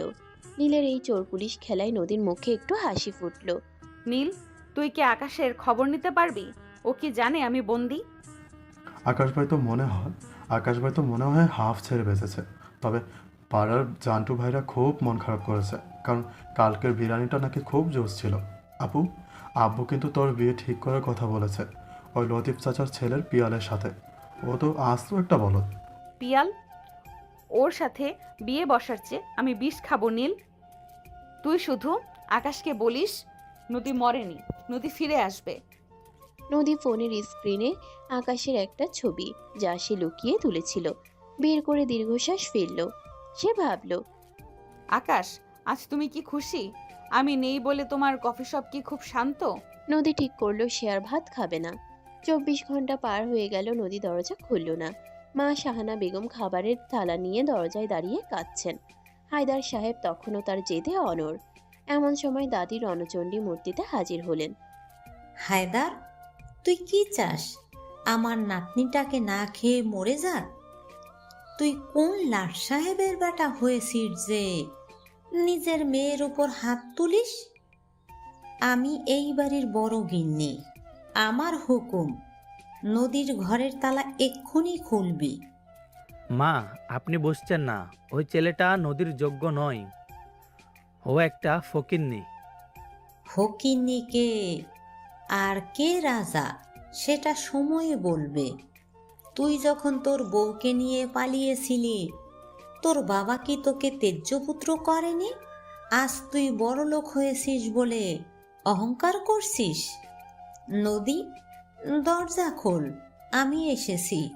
নদী দরজা খুলল না, বরং ভেতর থেকে চিৎকার করে বলল, দাদি, বাবা যদি কালকের মধ্যে আকাশকে আমার সামনে এনে মাফ না চায়, তবে আমি সিলিং ফ্যানে ঝুলে পড়ব। আমি কোনো পিয়ালের সাথে বিয়ে করব না। হায়দার সাহেব রেগে গিয়ে টেবিল চাপড়ালেন। তিনি চাইলেন না মেয়ে হাতছাড়া হোক, কিন্তু নদীর এই জেদ তাকে ভাবিয়ে তুলল। দাদি তখন হায়দার সাহেবের কানে কানে বললেন, ওকে আটকে রেখে লাভ নেই হায়দার, বরং আকাশকে ডেকে এনে অপমান করে তাড়িয়ে দে, যাতে নদী নিজের চোখেই দেখে ওই ছেলেটা ওর যোগ্য নয়। হায়দার সাহেব দাদির বুদ্ধিতে সাই দিলেন। তিনি ঠিক করলেন আকাশকে ডাকবেন এবং সবার সামনে তাকে টাকার লোভ দেখিয়ে নদীকে ত্যাগ করতে বলবেন। পরদিন সকালে আকাশকে নদীর বাড়িতে ডেকে আনা হলো। আকাশ এসেছে তার কফি শপের ইউনিফর্ম পরেই। সে অত্যন্ত সহজ এবং নির্ভীক। তাকে বিশাল ড্রয়িং রুমে বসানো হলো, যেখানে দামি দামি ঝাড় লণ্ঠন ঝুলছে। নদীকে ওপারে বারান্দায় দাঁড় করিয়ে রাখা হয়েছে, যাতে সে সব দেখতে পারে। বাবা আকাশের দিকে এক তারা নোট ছুঁড়ে দিয়ে বলে, শোনো আকাশ মাহমুদ, আমার মেয়ে তোমার জন্য পাগল হয়ে গেছে, কিন্তু তুমি তো জানো রাজকন্যার সাথে কখনো ভিক্ষুকের বিয়ে হয় না। এই নাও 10 লাখ টাকা, আজই শহর ছেড়ে চলে যাও এবং নদীকে বলো যে তুমি ওকে কোনোদিনও ভালোবাসোনি। আকাশ টাকার বান্ডিলটার দিকে তাকালো না। সে ধীর স্থিরে উঠে দাঁড়ালো। উপর থেকে নদী বুক ধরফর করে সব দেখছে। সে ভাবছে আকাশ কি টাকাটা নেবে। হায়দার সাহেব, আপনার মেয়ের পাগলামির জন্য আমি প্রতিদিন রাস্তাঘাটে হেনস্থা হচ্ছি। আমি কি আপনাকে একবারও বলেছি যে আমি আপনার মেয়েকে বিয়ে করতে চাই? টাকাটা নিজের পকেটে রাখুন। আমি এখানে টাকার জন্য আসিনি, আমি এসেছি আপনার মেয়েকে একটা কথা বলতে। আকাশ উপরের দিকে নদীর দিকে তাকালো। নদীর চোখে তখন জল। নদী, আপনার বাবার এই টাকার চেয়ে আমার কফি শপের ঘাম অনেক দামি। আপনি ভেবেছিলেন আমি আপনার প্রেমে পড়ে এই রাজপ্রাসাদে আসব? ভুল। আমি এসেছি আপনার এই অহংকারী বাবাকে বলতে যে আপনার মেয়েকে সামলান। ওর এই সস্তা ভালোবাসা আমার জুতোর তলার ধুলোর সমান। আমি আর কোনো দিন আপনার ছায়াও মারাবো না। আকাশ টাকার বান্ডিলটা লাথি মেরে সরিয়ে দিয়ে গটগট করে বেরিয়ে গেল। হায়দার সাহেব অট্ট হাসি দিয়ে উঠলেন। আর নদী বারান্দায় পাথরের মতো দাঁড়িয়ে রইল। আকাশের এই প্রচণ্ড অপমান নদীর হৃদয়ে তীরের মতো বিঁধল। তুমি আমায় অপমান করলে আকাশ, সবার সামনে আমার ভালোবাসাকে সস্তা বললে। ঠিক আছে, এবার দেখবে নদী হায়দারের আসল পাগলামি। আমি তোমাকে ভালোবেসেছি, এবার তোমাকে জয় করে ছাড়বো। হয় তুমি আমার হবে, না হয় পৃথিবী তোমার থাকবে না। আকাশ চলে যাওয়ার পর ড্রয়িং রুমে এক ভয়াবহ নিস্তব্ধতা নেমে এলো। হায়দার সাহেব সোফায় বসে সিগারেট ধরিয়েছেন। তার মুখে জয়ের হাসি। তিনি ভাবছেন আকাশকে অপমান করে নদীকে শিক্ষা দেওয়া গেছে। কিন্তু বারান্দায় দাঁড়িয়ে থাকা নদীর চোখের জল তখন শুকিয়ে গেছে। সেখানে এখন আগুনের ফুলকি। বাবা নিচ থেকে চিৎকার করে, দেখেছিস নদী, তোর ওই স্বপ্নের রাজকুমার টাকার বান্ডিলে লাথি মেরে চলে গেছে ঠিকই, কিন্তু তোকে সস্তা বলতে ভুলল না। ও জানতো তোকে অপমান করাই আমার প্রধান উদ্দেশ্য। এবার অন্তত তোর জ্ঞান ফেরা উচিত। নদী কোনো কথা বলল না। সে ধীর পায়ে নিচে নেমে এলো। তার হাঁটা ছলায় এক অন্যরকম দৃঢ়তা। সে বাবার সামনে গিয়ে দাঁড়ালো। বাবা, তুমি আজ আকাশকে অপমান করনি, তুমি নদী হায়দারের জেদকে উস্কে দিয়েছো। ও আমাকে সস্তা বলেছে তো ঠিক আছে, আমি আজ প্রতিজ্ঞা করছি, হয় আকাশ মাহমুদ আমার কবুল করবে, না হয় নদী হায়দারের লাশ এ বাড়ি থেকে বের হবে। মুখ সামলে কথা বল। তুই একটা ছেলের জন্য নিজের জীবন দেওয়ার কথা বলছিস? জীবন তো আমি আগেই দিয়েছি মা। নীল, কাশেম ড্রাইভারকে ডাক, বডিগার্ডদেরও সরাও। বাবা, তুমি যদি আমাকে আজ আটকাও তবে আমি এক্ষুনি নিজের হাত কাটবো। নদী টেবিল থেকে একটা কাচের গ্লাস আছাড় দিয়ে ভাঙলো এবং তার ধারালো অংশ নিজের কবজির কাছে ধরল। হায়দার সাহেব ভয় পেয়ে গেলেন। তিনি জানেন তার মেয়ে কতটা একরোখা। ঠিক আছে, যাবি যা, কিন্তু মনে রাখিস আজ থেকে এই বাড়ির দরজা তোর জন্য চিরতরে বন্ধ হতে পারে যদি তুই আবার কোনো কেলেঙ্কারি করিস। নদী কোনো জবাব না দিয়ে ঘর থেকে বেরিয়ে গেল। নীল তার পিছু নিল। আপু, তুই কি সত্যি আবার আকাশ ভাইয়ের কাছে যাবে? ও তোকে জঘন্যভাবে অপমান করলো। অপমান করেছে কারণ ও আমাকে সহ্য করতে পারছে না নীল। ও আমাকে ভালোবাসতে ভয় পায়। আমি আজ ওকে সেই ভয়ের মুখোমুখি দাঁড় করাবো। আকাশ কফি শপে ফিরে তার কাজে মনোযোগ দেওয়ার চেষ্টা করছিল, কিন্তু তার মাথায় বারবার নদীর ওই অশ্রু সজল মুখটা ভেসে উঠছিল। সে নিজেকে বোঝাচ্ছিল যে সে যা করেছে ঠিক করেছে। বড়লোকদের সাথে তাদের কোনো মিল নেই। ঠিক তখনই কফি শপের সামনে লিমুজিন এসে থামলো। নদী গাড়ি থেকে নামলো, কিন্তু আজ তার হাতে কোনো ফুল নেই, মুখে কোনো হাসি নেই। নদী সরাসরি ক্যাশ কাউন্টারের সামনে গিয়ে বসলো। কফি শপে তখন অনেক কাস্টমার। আবার কেন এসেছেন? আমি কি আপনাকে যথেষ্ট পরিষ্কার করে বলিনি যে আমি আপনাকে ঘৃণা করি? আপনি আমাকে ঘৃণা করেন কিনা সেটা আপনার ব্যাপার। আমি এখানে কফি খেতে এসেছি। দিন, এক কাপ কফি দিন। আকাশ কফি দিল। নদী কফি নিল না। সে শুধু আকাশের দিকে তাকিয়ে রইল। 1 ঘন্টা 2 ঘন্টা পার হয়ে গেল। কফি শপ বন্ধ হওয়ার সময় হয়ে গেল। আকাশ যখন শাটার নামাতে গেল, দেখল নদী তখনও বাইরে ফুটপাতে বসে আছে। আকাশ তাকে পাত্তা না দিয়ে চলে যাওয়ার চেষ্টা করলো। আকাশ, তুমি যতবার আমাকে ফেলে দিবে আমি ততবার তোমার দরজায় ফিরে আসব। আজ আমি এখানেই থাকবো, সারা রাত এই ফুটপাতেই বসে থাকবো। পাগলামি করবেন না নদী, রাত বাড়ছে, এটা নিরাপদ এলাকা নয়। আপনার ড্রাইভারকে ডাকুন আর বাড়ি যান। আমি যাব না। আকাশ, তুমি আমাকে সস্তা বলেছো। আমি প্রমাণ করব নদী হায়দারের ভালোবাসা কতটা দামি। তুমি যতক্ষণ না আমায় ক্ষমা করছো আর আমাকে স্বীকার করছো, আমি এখান থেকে নড়বো না। আকাশ রাগে গজগজ করতে করতে হাঁটা দিল। সে ভাবলো নদী কিছুক্ষণ পর চলে যাবে, কিন্তু রাত 1টা বাজার পর সে তার ঘরে জানালা দিয়ে দেখলো আকাশের ঘর কফি শপের পাশেই। নদী একা ফুটপাতে বসে কাঁপছে। ঝিরঝিরে বৃষ্টি শুরু হয়েছে, বৃষ্টির তীব্রতা বাড়ছে।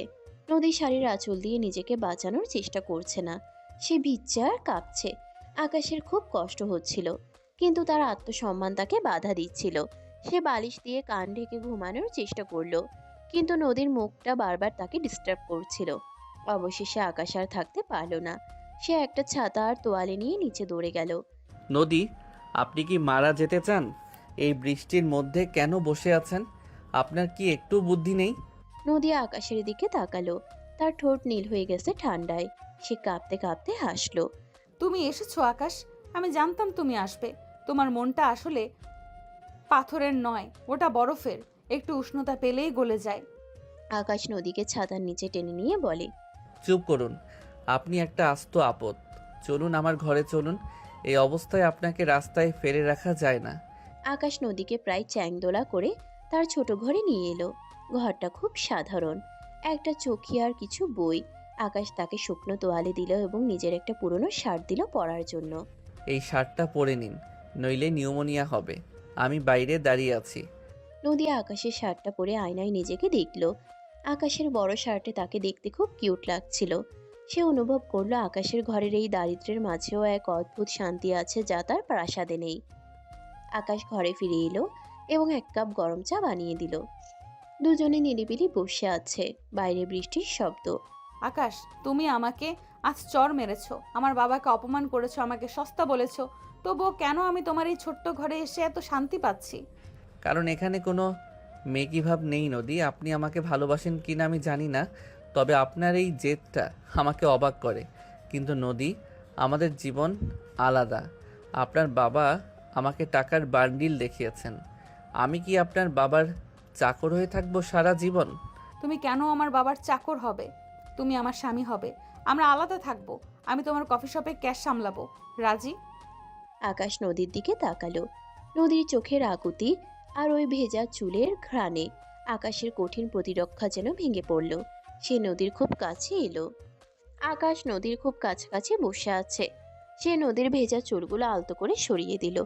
নদীর হৃদয় স্পন্দন তখন আকাশের কান শুনতে পাচ্ছে। নদী, আপনি কি সত্যি পারবেন আমার এই অভাবের সাথে মানিয়ে নিতে? আমি কিন্তু আপনাকে লিমুজিন দিতে পারবো না। লিমুজিন আমার অনেক আছে আকাশ, আমার শুধু একটা মানুষের বুক দরকার যেখানে আমি মাথা রাখতে পারি। তুমি কি আমায় একটু জায়গা দেবে? আকাশ নদীর কপালে আলতো করে নিজের ঠোঁট ছোঁয়ালো। নদীর সারা শরীরে বিদ্যুৎ খেলে গেল। ঠিক সেই মুহূর্তে জানালার বাইরে থেকে শীষ বাজানোর শব্দ শোনা গেল। ওই আকাশ, ঘরের বাতি নিভালি কেন? আমরা কিন্তু সব দেখতেছি। নদী আপু, আপনার শাড়ি তো এক আকাশ ভাইয়ের গায়ে ভালোই মানাইছে। আরে না, আকাশ ভাইয়ের শার্ট নদী আপুর গায়ে একদম খাপে খাপ। আকাশ, তুই তো দেখছি তলে তলে রোমান্টিক হিরো হয়ে গেলি রে। আকাশ লজ্জিত হয়ে জানালা বন্ধ করে দিল। নদী হাসতে হাসতে আকাশের বুকে মুখ লুকালো। শোনো আকাশ, কাল সকালে আমি দাদিকে নিয়ে আসব। দাদি তোমার মাকে পছন্দ করে ফেলেছেন, আর পিয়াল নামের ওই বলদটাকে আমি তোমার পাড়ার মোড়ে কান ধরে উদ্বোস করাবো। আপনি পারেনও নদী। তবে একটা কথা, কাল থেকে আমার কফি শপে আপনার ডিউটি শুরু। তবে বেতন কিন্তু হবে একদম মধ্যবিত্ত। বেতন লাগবে না, শুধু পচানিটা যেন ঠিক মতো পাই। এভাবেই আকাশের কাঠিন্য আর নদীর উন্মাদনা এক মোহনায় এসে মিশল। অপমান আর জেদকে ছাপিয়ে জয় হলো এক বিচিত্র ভালোবাসার। কিন্তু হায়দার সাহেব কি এত সহজে হার মানবেন? নাকি আকাশ আর নদীর সম্পর্কে সেই উত্তাল সমুদ্র যেন এখন শান্ত স্নিগ্ধ এক হৃদে পরিণত হয়েছে? আকাশের ছোট ঘরে কাটানো সেই বৃষ্টির রাতটি তাদের জীবনের মোড় ঘুরিয়ে দিল। পরদিন সকালে আকাশ যখন কফি শপ খুলল, সে দেখল তার আগেই নদী সেখানে হাজির। তবে আজ লিমোজিন দূরে রাখা, আর নদী পরেছে নীল রঙের একটা সাধারণ সালোয়ার কামিজ। সে চুলে একটা সাধারণ বিনুনি পরেছে। আকাশ তাকে দেখে অবাক। আরে, আপনি এত সকালে এখানে, আর এই বেশ কেন? ভুলে গেছেন কাল রাতে কি কথা হয়েছিল? আজ থেকে আমি আপনার এই দোকানের অফিসিয়াল ক্যাশিয়ার। আর মিস্টার বস, দেরি করে আসার জন্য আপনার বেতন থেকে কিন্তু 100 টাকা কাটা যাবে। আকাশ হেসে দিল। নদীর এই চঞ্চলতা তার বিষণ্ণ জীবনকে রঙিন করে তুলছে। আকাশ কফি বানাতে শুরু করলো, আর নদী ক্যাশ কাউন্টারে বসলো। পাড়ার বন্ধুরা ঝন্টু আর বল্টু দোকানে ঢুকে নদীকে দেখে থমকে গেল। ওরে বাবা, নদী আপু তো দেখি পুরাই কফি গার্ল হয়ে গেছেন। আকাশ, তোর দোকানে তো এখন কাস্টমার না, দর্শক আসবে। নদী আপু, 1 কাপ কফি কত? আপনার হাতে খাইতে তো তিতা কফি ও শরবত মনে হয়। বাজে বকো না। ঝন্টু ভাই, আপনাদের জন্য কফি ফ্রিতে দিলাম, কিন্তু আমার বসের করার নির্দেশ, কাউকে ছাড় দেওয়া যাবে না। কফি 50 টাকা আর টিপস হিসাবে আপনাদের একটা গান গাইতে হবে। আকাশ আড়াল থেকে সব দেখছিল। সে দেখল নদী কত সহজেই সাধারণ মানুষের সাথে মিশে যাচ্ছে। দুপুরে আকাশ যখন কফির মগ পরিষ্কার করছিল, নদী পেছনে গিয়ে তার কানে ফিসফিস করে বলল, আকাশ, আজ কাজ শেষে আমরা রিকশায় করে ঘুরতে যাব। ওই যে তোমার সেই পুরনো হুড়তোলা রিকশা। আর এই বেশ কেন রিকশায়? আপনার তো ধুলোবালিতে অ্যালার্জি। আপনার সাথে থাকলে আমার অ্যালার্জি ও রোম্যান্স মনে হয় আকাশ। বিকেল বেলা আকাশ আর নদী রিকশায় চড়ে শহরের অলিগলি ঘুরছে। আকাশ আজ খুব সাবলীল। সেই নদীর হাতটা নিজের হাতের মুঠোয় শক্ত করে ধরে রেখেছে। রিকশা চালক মামা গান গাইতে গাইতে প্যাডেল মারছেন। আকাশ দেখো, এই আকাশটা কত বড়। তুমি কি জানো আমার নাম নদী বলেই কি আমি তোমার কাছে ছুটে এসেছি? হতে পারে, নদী তো শেষ পর্যন্ত সাগরে মেশে, কিন্তু আপনি তো দেখি সাগরের উল্টো দিকে আকাশের দিকে ছুটছেন। তারা লেকের পাড়ে থামলো। সেখানে ফুচকার দোকান। নদী জেদ ধরলো সে ঝাল ফুচকা খাবে। আকাশ তাকে সাবধান করলো, কিন্তু নদী শুনল না। নদী ফুচকা খেতে গিয়ে উকি দিয়ে বলে, উফ আকাশ, কত ঝাল, আমার কান দিয়ে ধোঁয়া বের হচ্ছে। বললাম তো, এখন বুঝুন মধ্যবিত্তের ঝাল কেমন। নিন, এই আইসক্রিমটা খান। আকাশ নদীর মুখে আইসক্রিম তুলে দিল। নদীর চোখে জল এসে গিয়েছিল ঝালে। আকাশ নিজের রুমাল দিয়ে নদীর চোখ মুছে দিল। এই মুহূর্তটি যেন পৃথিবীর সব থেকে দামি রোম্যান্স। তারা একটা সুভেনির শপ থেকে একজোড়া মাটির আংটি কিনল। আকাশ, ওই হীরাটার চেয়ে এই মাটির আংটিটা আমার কাছে কোটি গুণ দামি, কারণ এটা তুমি কিনে দিয়েছো। তারা যখন রাস্তার পাশে বসে বাদাম খাচ্ছিল, নদী আকাশের কাঁধে মাথা রেখে বলল, আকাশ, আজ যদি সময়টা এখানে থেমে যেত, আমার খুব ভয় করছে। ভয় কিসের নদী? বাবা আমাকে এত সহজে ছেড়ে দেবে না। এদিকে নদীর বাড়িতে তখন অপারেশন নদী চলছে। নদীর ছোট ভাই নীল সারা শহর ঘুরে বেড়াচ্ছে আপুর উপর নজর রাখতে। সে আকাশের আর নদীর রিকশায় ঘোরার ছবি তুলে দাদিকে পাঠাচ্ছে। দাদি ড্রয়িং রুমে বসে চা খাচ্ছেন আর মিটিমিটি হাসছেন। দাদি, আপু তো আকাশ ভাইয়ের কাঁধে মাথা দিয়ে বাদাম খাচ্ছে। আব্বু যদি এই ছবি দেখে, তবে আকাশ ভাইয়ের কফি শপ আজকেই বুলডোজার দিয়ে ঘুরিয়ে দেবে। হায়দার দেখবে না। আমি হায়দারকে আজ এক ব্যবসার কাজে ঢাকার বাইরে পাঠিয়েছি। আজ নাতনিটা একটু প্রাণ ভরে শ্বাস নেক। ঠিক তখনই ড্রয়িং রুমে জ্বরের বেগে ঢুকলেন নদীর বাবা এম এ হায়দার। তিনি ঢাকার বাইরে যাননি, বরং তিনি গোয়েন্দা লাগিয়ে নদীর সব খবর রাখছিলেন। তার হাতে এক গাদা ছবি। মা, আপনি আমাকে মিথ্যে বলে বাইরে পাঠাতে চেয়েছিলেন। দেখুন আপনার নাতিন কি করেছে। এই সামান্য এক ওয়েটারের সাথে রিকশায় ঘুরে বেড়াচ্ছে। আমার বাড়ির ইজ্জত কি ফুটপাতে গড়াগড়ি খাবে? হায়দার, তুই বাড়াবাড়ি করছিস। নাতনিটা খুশি আছে, ওকে থাকতে দে। না, আমি ওকে এই মুহূর্তে ধরে আনবো। আর ওই আকাশ মাহমুদকে আমি এমন শিক্ষা দেব যে ও এই শহর ছাড়তে বাধ্য হবে। রানা, শফিক, গাড়ি বের কর, এখনই চল লেকের পাড়ে। নীল গোপনে নদীকে ফোন করার চেষ্টা করলো, কিন্তু নদীর ফোনটা তখন সাইলেন্ট মোডে আকাশের পকেটে ছিল। নদী আর আকাশ তখন পৃথিবীর মায়া কাটিয়ে এক রোমান্টিক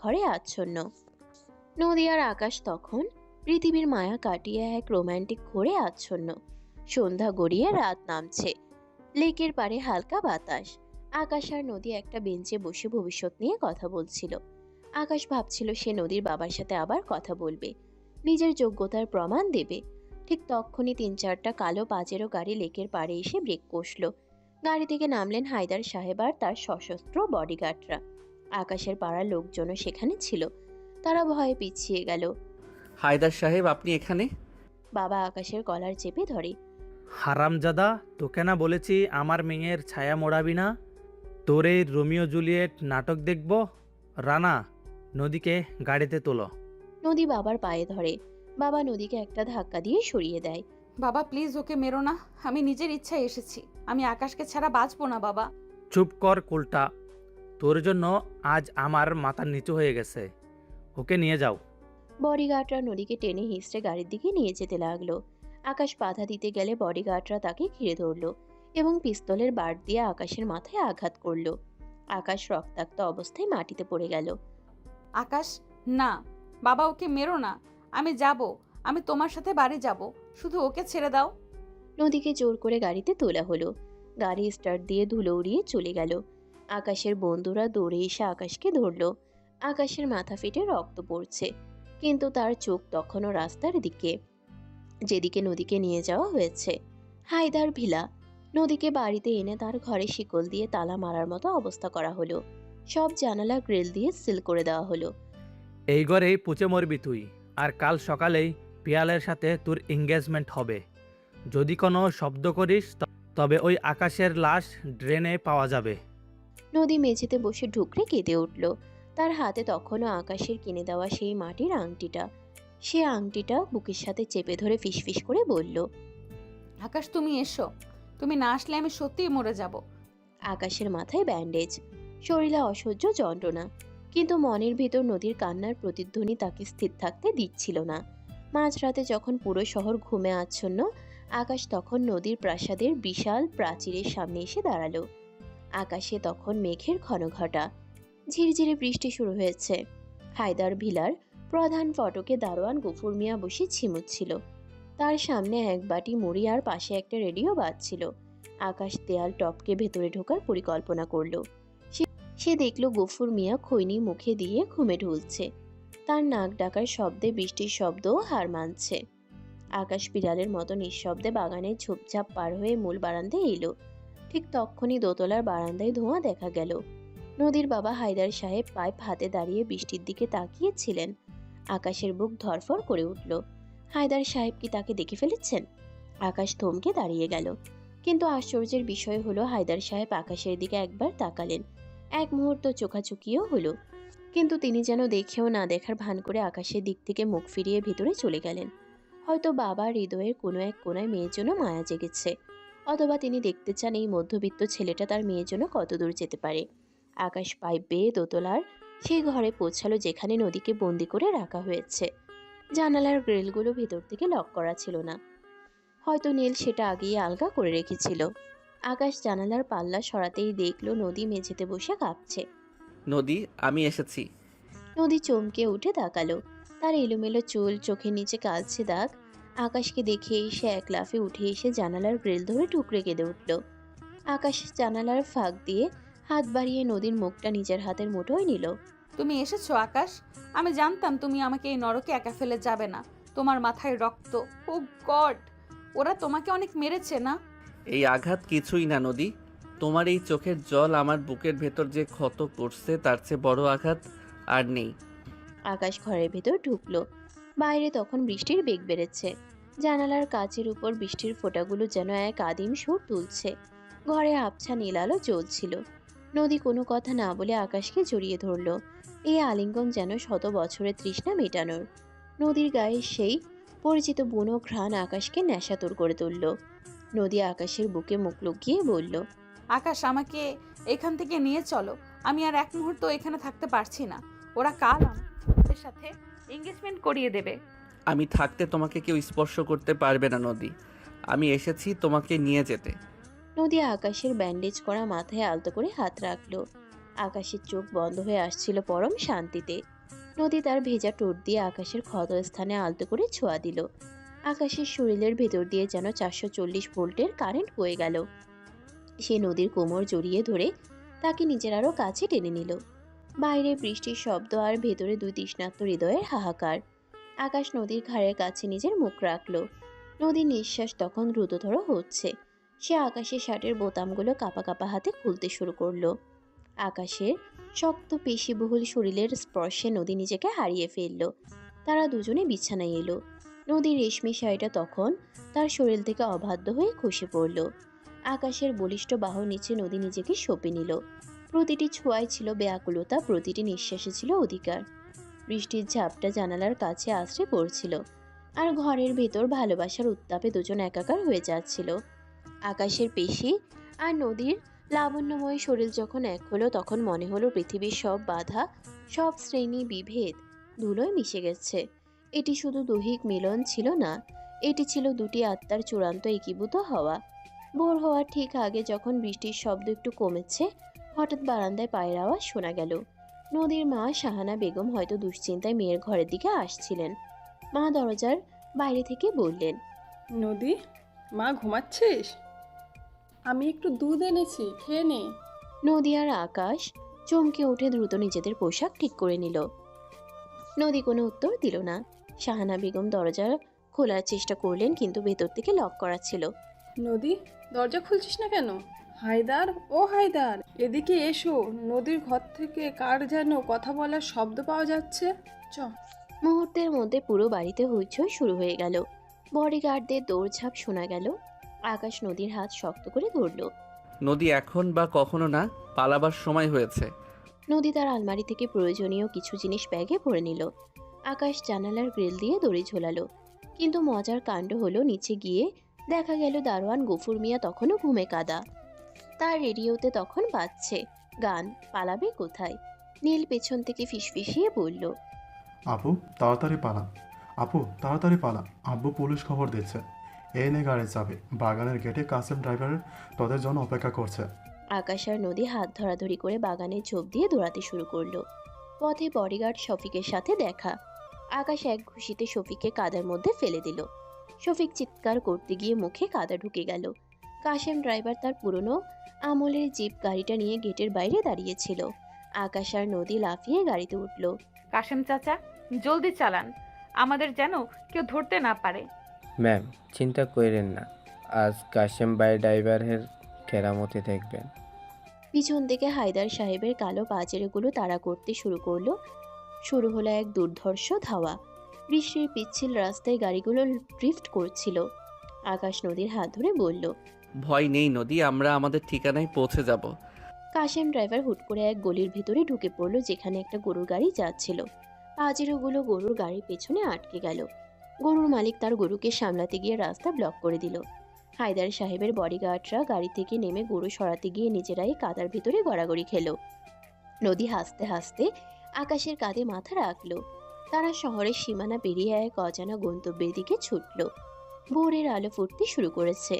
নদী আকাশের দিকে তাকিয়ে বলল, আকাশ, আজ থেকে আমি আর নদী হায়দার নই, আমি শুধুই তোমার নদী।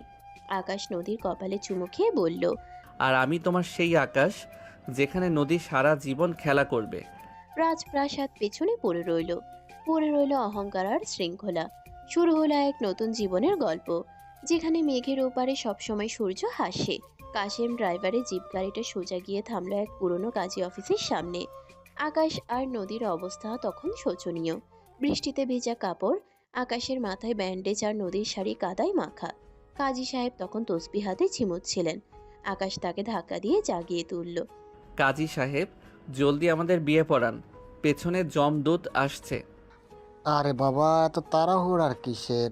সাক্ষী কই আর দেড়মোহন কত? ঠিক তখনই ঝন্টু আর বল্টু হাঁপাতে হাঁপাতে ঢুকলো। তারা বাইক নিয়ে আগেই খবর পেয়ে এখানে চলে এসেছে। আমরাই সাক্ষী। দেনমোহর যা লাগে আকাশ ভাই কিস্তিতে দিয়ে দিব, আপনি আগে শুরু করেন। বিয়ের মাঝপথে হঠাৎ নদীর ছোট ভাই নীল হুড়মুড় করে ঘরে ঢুকলো। সবাই ভেবেছিল সে বোধহয় পুলিশ নিয়ে এসেছে, কিন্তু নীল পকেট থেকে এক জোড়া সোনার আংটি বের করে বলল, আপু আপু আব্বুর লকার থেকে এগুলো সরায় আনছি। বিয়ের আংটি ছাড়া কি বিয়ে হয়? নদী হাসতে হাসতে নীলকে জড়িয়ে ধরল। কাজী সাহেব যখন বললেন কবুল কবুল, তখন নদী এত জোরে কবুল বলল যে কাজী সাহেব চেয়ার থেকে উল্টে পড়তে পড়তে বাঁচলেন। আকাশ মুচকি হেসে নদীর হাত ধরে ধীর স্বরে বলল, কবুল। বিয়ে শেষ করে তারা যখন আকাশের সেই মধ্যবিত্ত পাড়ায় পৌঁছালো, তখন পুরো পাড়ায় আনন্দের বন্যা। আকাশের মা সবিতা বেগম দরজায় বরণডালা নিয়ে দাঁড়িয়েছিলেন। নদীকে দেখেই তিনি জড়িয়ে ধরলেন। আজ থেকে তুই আমার ঘরের লক্ষ্মী মা। আকাশ যদি তোকে আর বকে তবে আমায় বলিস, ওর কান আমি মলে দেব। ঠিক তখনই পাড়ার মোড়ে সেই কালো পাজেরো গাড়িগুলোর গর্জন শোনা গেল। সবাই ভয়ে সিটিয়ে গেল। আকাশ নদীকে নিজের আড়ালে নিল। গাড়ি থেকে নামলেন হায়দার আর শাহানা বেগম। হায়দার সাহেবের হাতে তখনও সেই জেদি লাঠি। হায়দার সাহেব, আমরা এখন বিবাহিত দম্পতি, আপনি চাইলে আমাকে মারতে পারেন, কিন্তু নদীকে আর নিয়ে যেতে পারবেন না। সবাই ভাবলো এবার রক্তারক্তি হবে, কিন্তু সবাইকে অবাক করে দিয়ে হায়দার সাহেব তার লাঠিটা মাটিতে ফেলে দিলেন। শাহানা বেগম দৌড়ে গিয়ে নদীকে জড়িয়ে ধরে কাঁদতে লাগলেন। আকাশ মাহমুদ, আমি সারা রাত ঘুমাতে পারিনি। আমি দেখতে চেয়েছিলাম তুই আমার মেয়েকে কতটা ভালোবাসিস। তুই আজ প্রমাণ করেছিস যে হিম্মত থাকলে রাজকন্যাকেও জয় করা যায়। যা, আজ থেকে তোকে আমি আর ফকির বলবো না। আজ থেকে তুই আমার বড় জামাই। পুরো পাড়া হাততালিতে ফেটে পড়ল। ঝন্টু আর বল্টু বিরিয়ানির ডেকচি খুলে চিৎকার করে বলতে লাগলো, আজকের খাওয়া বড়লোক শ্বশুরের পক্ষ থেকে ফ্রি। রাত গভীর হয়েছে। আকাশের ছোট ঘরটি আজ নীল আর ঝন্টু মিলে বুনো ফুল দিয়ে সাজিয়েছে। ঘরে দামি রুম ফ্রেশনার নেই, কিন্তু রজনীগন্ধার তীব্র সুঘ্রাণ চারিদিকে। নদী লাল বেনারসি পরে বিছানায় বসে আছে, তার চোখে মুখে লজ্জার আভা। আকাশ ঘরে ঢুকে দরজাটা আলতো করে আটকে দিল। আকাশ নদীর পাশে বসে। বিশ্বাস হচ্ছে না নদী, তুমি আজ সত্যি এই ঘরে? এই অভাবের সংসারে থাকতে তোমার কষ্ট হবে না তো? নদী আকাশের বুকে মাথা রাখে। যেখানে তোমার বুক আছে সেখানে আবার অভাব কিসের আকাশ? আজ থেকে তোমার সব কষ্ট আমার, আর আমার সব সুখ তোমার। আকাশ নদীর ঘোমটা সরিয়ে তার চিবুকটা উঁচিয়ে ধরল। নদীর কাজল মাখা চোখ দুটো আজ তৃষ্ণার্ত। আকাশ নিচু হয়ে নদীর কপালে একটা দীর্ঘ চুমু খেলো। বাইরে ঝিরিঝিরি বৃষ্টি আবার শুরু হয়েছে। ঘরের আবছা আলোর নিচে দুজন একে অপরের অস্তিত্ব অনুভব করছে। আকাশ নদীর কানের দুলটা আলতো করে খুলে দিল। নদীর সারা শরীরে শিহরণ খেলে গেল। আকাশ যখন নদীর শাড়ির আঁচলটা কাঁধ থেকে সরিয়ে দিল, নদী লজ্জায় আকাশের বুকের ভিতর মুখ লুকালো। আকাশের বলিষ্ঠ হাত নদীর কোমল পিঠের উপর আলতো করে নামিয়ে আনলো। প্রতিটি ছোঁয়ায় ছিল পরম নির্ভরতা। তারা একে অপরের ওষ্ঠে খুঁজে পেল ভালোবাসার অমৃত স্বাদ। বিছানায় ফুলের পাপড়ির মাঝে দুজন একাকার হয়ে গেল। আকাশের উন্মুক্ত পেশিবহুল শরীরের নিচে নদীর নরম তনু যখন মিশে গেল, তখন সৃষ্টি হলো এক আদিম ও পবিত্র বাক্য। তাদের নিঃশ্বাসের গতি বেড়ে গেল, হৃদস্পন্দন যেন একতালে বাজতে লাগলো। এটি শুধু শরীরই তৃষ্ণা ছিল না, এটি ছিল দীর্ঘ সংগ্রামের পর অর্জিত এক পরম তৃপ্তি। বৃষ্টির রিনঝিন শব্দে সেই রাতটি তাদের মিলনের সাক্ষী হয়ে রইল। ভোরে সূর্য উকি দিচ্ছে জানালার ফাঁক দিয়ে। নদী আকাশের বাহুবন্দী হয়ে গভীর ঘুমে আচ্ছন্ন। আকাশ জেগে উঠে নদীর কপালে পড়ে থাকা অবাধ্য চুলগুলো সরিয়ে দিল। ঠিক তখনই দরজায় টকা পড়ল। দুলাভাই ওঠেন, আব্বু আপনাদের জন্য নতুন এক ফ্ল্যাটের চাবি পাঠাইছে, আর আম্মু নাস্তা নিয়ে আইছে। জলদি দরজা খোলেন, নাহলে বল্টু ভাই সব মিষ্টি খেয়ে ফেলবে। নদী ধরফর করে জেগে উঠে আকাশের বুকে আবার মুখ লুকালো। আকাশ হেসে উঠল। শুনলে তো নদী, রাজকন্যা হয়ে থাকতে চেয়েছিলে, কিন্তু কপালে তোমার মধ্যবিত্তের চেঁচামেচি লেখা। এই চেঁচামেচি তো আমার পৃথিবী আকাশ। আমি তো এই পাগলামিটাই চেয়েছিলাম। ওরে আমার রোমিও দুলাভাই, বেলা তো 10টা বাজে, নাস্তা নিয়ে বসে আছে। এখন তো দরজা খোলেন, নাকি সারাদিন শুধু রোমান্সই করবেন? নদী ধরফর করে জেগে উঠে লাজুক হাসিতে আকাশের বুকে মুখ লুকালো। আকাশ হেসে উঠল। এই সেই হাসি যা আজ থেকে নদীর সারা জীবনের ঠিকানা। আকাশ আর নদীর বাসর রাতে সেই মাদকতা এখনো কাটেনি। সকালে রোদ জানালার গ্রিল ভেদ করে নদীর চুলে এসে পড়ছে। নীল বাইরে থেকে চেঁচামেচি করে বাড়ির সবাইকে জানিয়ে দিয়েছে যে রোমিও জুলিয়েট এখনো দরজা খোলেনি। আকাশ নদীকে কোলে তুলে নিয়ে জানালার পাশে গিয়ে দাঁড়ালো। নিচে দেখা যাচ্ছে বিচ্ছু, নীল আর ঝন্টু বল্টু মিলে নাস্তার ট্রে হাতে দাঁড়িয়ে আছে। নীল আর বন্ধুদের বিদায় দিয়ে আকাশ যখন ঘরে ফিরল, সে দেখল নদী তখনও বিছানায় আধশোয়া হয়ে আকাশের ফতোয়াটা গায়ে জড়িয়ে আছে। তাকে দেখে মনে হচ্ছে এক কিশোরী রাজকন্যা যে আজই প্রথম স্বাধীনতার স্বাদ পেয়েছে। কি ব্যাপার ম্যাডাম, আপনার বাবা তো ফ্ল্যাটের চাবি পাঠিয়েছেন, কিন্তু আমি তো ঠিক করেছি আমরা আবার এই ছোট ঘরেই থাকবো। আপনার কি খুব কষ্ট হবে? কষ্ট কেন হবে? তবে একটা শর্ত আছে। আজ থেকে তোমার ওই কফি শপের পুরো ক্যাশ আমি সামলাবো।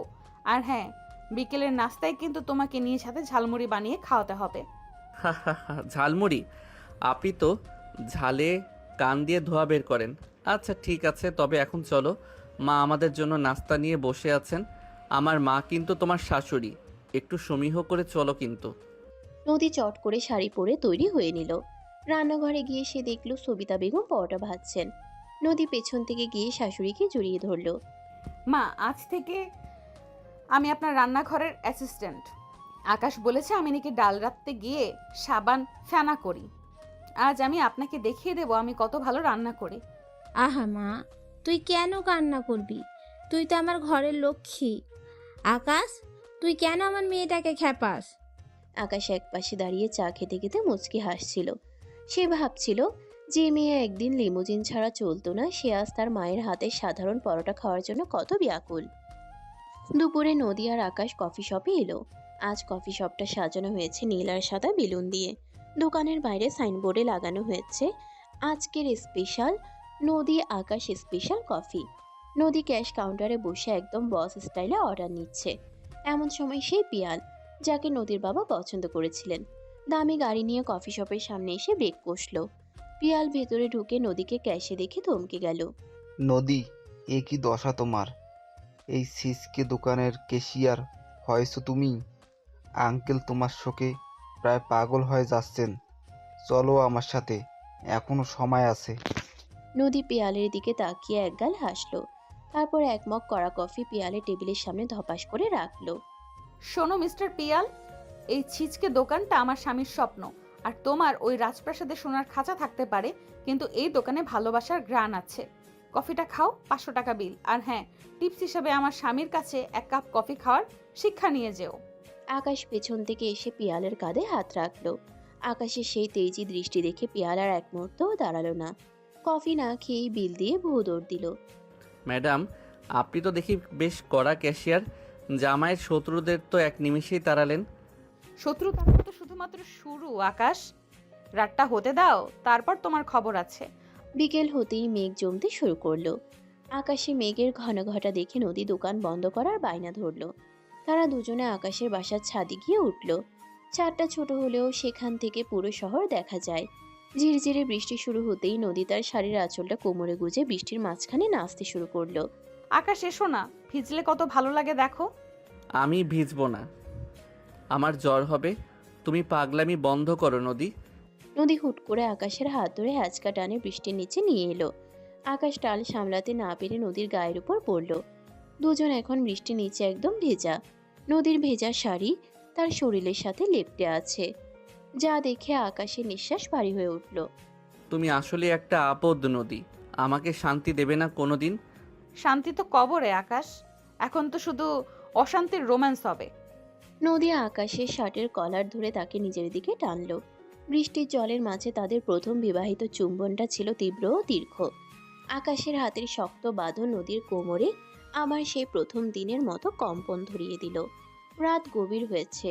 বৃষ্টির শব্দের সাথে পাল্লা দিয়ে ঘরের ভিতরে রজনীগন্ধার সুবাস আরও তীব্র হয়েছে। নদী তার ভেজা চুলগুলো তোয়ালে দিয়ে মুছছে। আকাশ ড্রেসিং টেবিলের আয়নায় নদীর সেই অপরূপ রূপ দেখছিল। সে পেছন থেকে গিয়ে নদীকে জড়িয়ে ধরল। নদী, তুমি যখন আমার সাথে থাকো তখন মনে হয় আমার অভাবগুলোই আমার সব থেকে বড় সম্পদ। আকাশ নদীর ভেজা কাঁধে নিজের মুখ রাখলো। নদীর শরীরটা অবাধ্য হয়ে আকাশের দিকে ঘুরে গেল। আকাশ নদীর কানের পেছনে থাকা তিলটাতে আলতো করে কামড় দিল। নদীর মুখ দিয়ে এক অস্ফুট আর্তনাদ বেরিয়ে এলো। আকাশ নদীকে কোলে তুলে বিছানায় নিয়ে এলো। ঘরের নীল আলোটা আজ আরো মায়াবী লাগছে। আকাশ নদীর হাতের কাছের চুড়িগুলো একে একে খুলে ফেলতে শুরু করলো। চুরির টুংটাং শব্দ আর বাইরের বৃষ্টির ছন্দ মিলে এক অপার্থিব আবহ তৈরি করলো। আকাশ যখন নদীর গলার হারটা খুলল, নদীর নিঃশ্বাস তখন আকাশের কানে তপ্ত হাওয়ার মতো আছড়ে পড়ছে। আকাশের বলিষ্ঠ হাতের স্পর্শ নদীর রেশমি ত্বকের উপর দিয়ে ধীরে ধীরে নেমে গেল। নদী লজ্জায় আর আবেশে চোখ বন্ধ করে আকাশের বুকের লোমে নিজের আঙ্গুল চালাতে লাগলো। প্রতিটি ছোঁয়ায় ছিল কয়েক মাসের বিরহ আর অপেক্ষার আগুন। আকাশ নদীর ওষ্ঠে নিচে ঠোঁট ডুবিয়ে দিল। তাদের এই মিলন ছিল একাধারে বুনো আর স্নিগ্ধ। আকাশের পেশিবহুল শরীরের নিচে নদীর কমনীয়তা যেন একাকার হয়ে গেল। বৃষ্টির ঝাপটা জানালার কাছে যেমন আশ্রে পড়ছিল, তেমনি তাদের হৃদয়েও কামনার ঢেউ আশ্রে পড়ছিল। আকাশের উত্তপ্ত স্পর্শে নদী বারবার কুঁকড়ে যাচ্ছিল, আবার পরক্ষণেই নিজেকে সঁপে দিচ্ছিল আরও নিবিড়ভাবে। সারা রাত ধরে চলল তাদের এই ভালোবাসার মধুর যুদ্ধ। ভোরের দিকে আকাশ আর নদী দুজনে জানালার পাশে বসে কফি খাচ্ছে। নদী আকাশের কাঁধে মাথা রেখে বাইরের শান্ত প্রকৃতির দিকে তাকিয়ে আছে। আকাশ, একটা কথা বলবো? ভালো পাগলি। তুমি যে আমাকে প্রথম দিন চর মেরেছিলে না, ওই চরটাই ছিল আমার জীবনের সেরা চর। ওটা না মারলে হয়তো আমি আজ তোমার এই বুকে মাথা রাখতে পারতাম না। তাহলে কি প্রতিদিন একটা করে চর লাগবে? খবরদার, এখন যদি মারো তবে তোমার ওই কফি শপ আমি আমার বাপের টাকা দিয়ে কিনে নিয়ে তোমাকে বরখাস্ত করব। আকাশ নদীকে নিজের বাহুবন্দী করে নিল। তারা বুঝলো টাকা বা আভিজাত্য নয়, ভালোবাসার জন্য শুধু দুটো সাহসী হৃদয়ের প্রয়োজন। সমাপ্ত।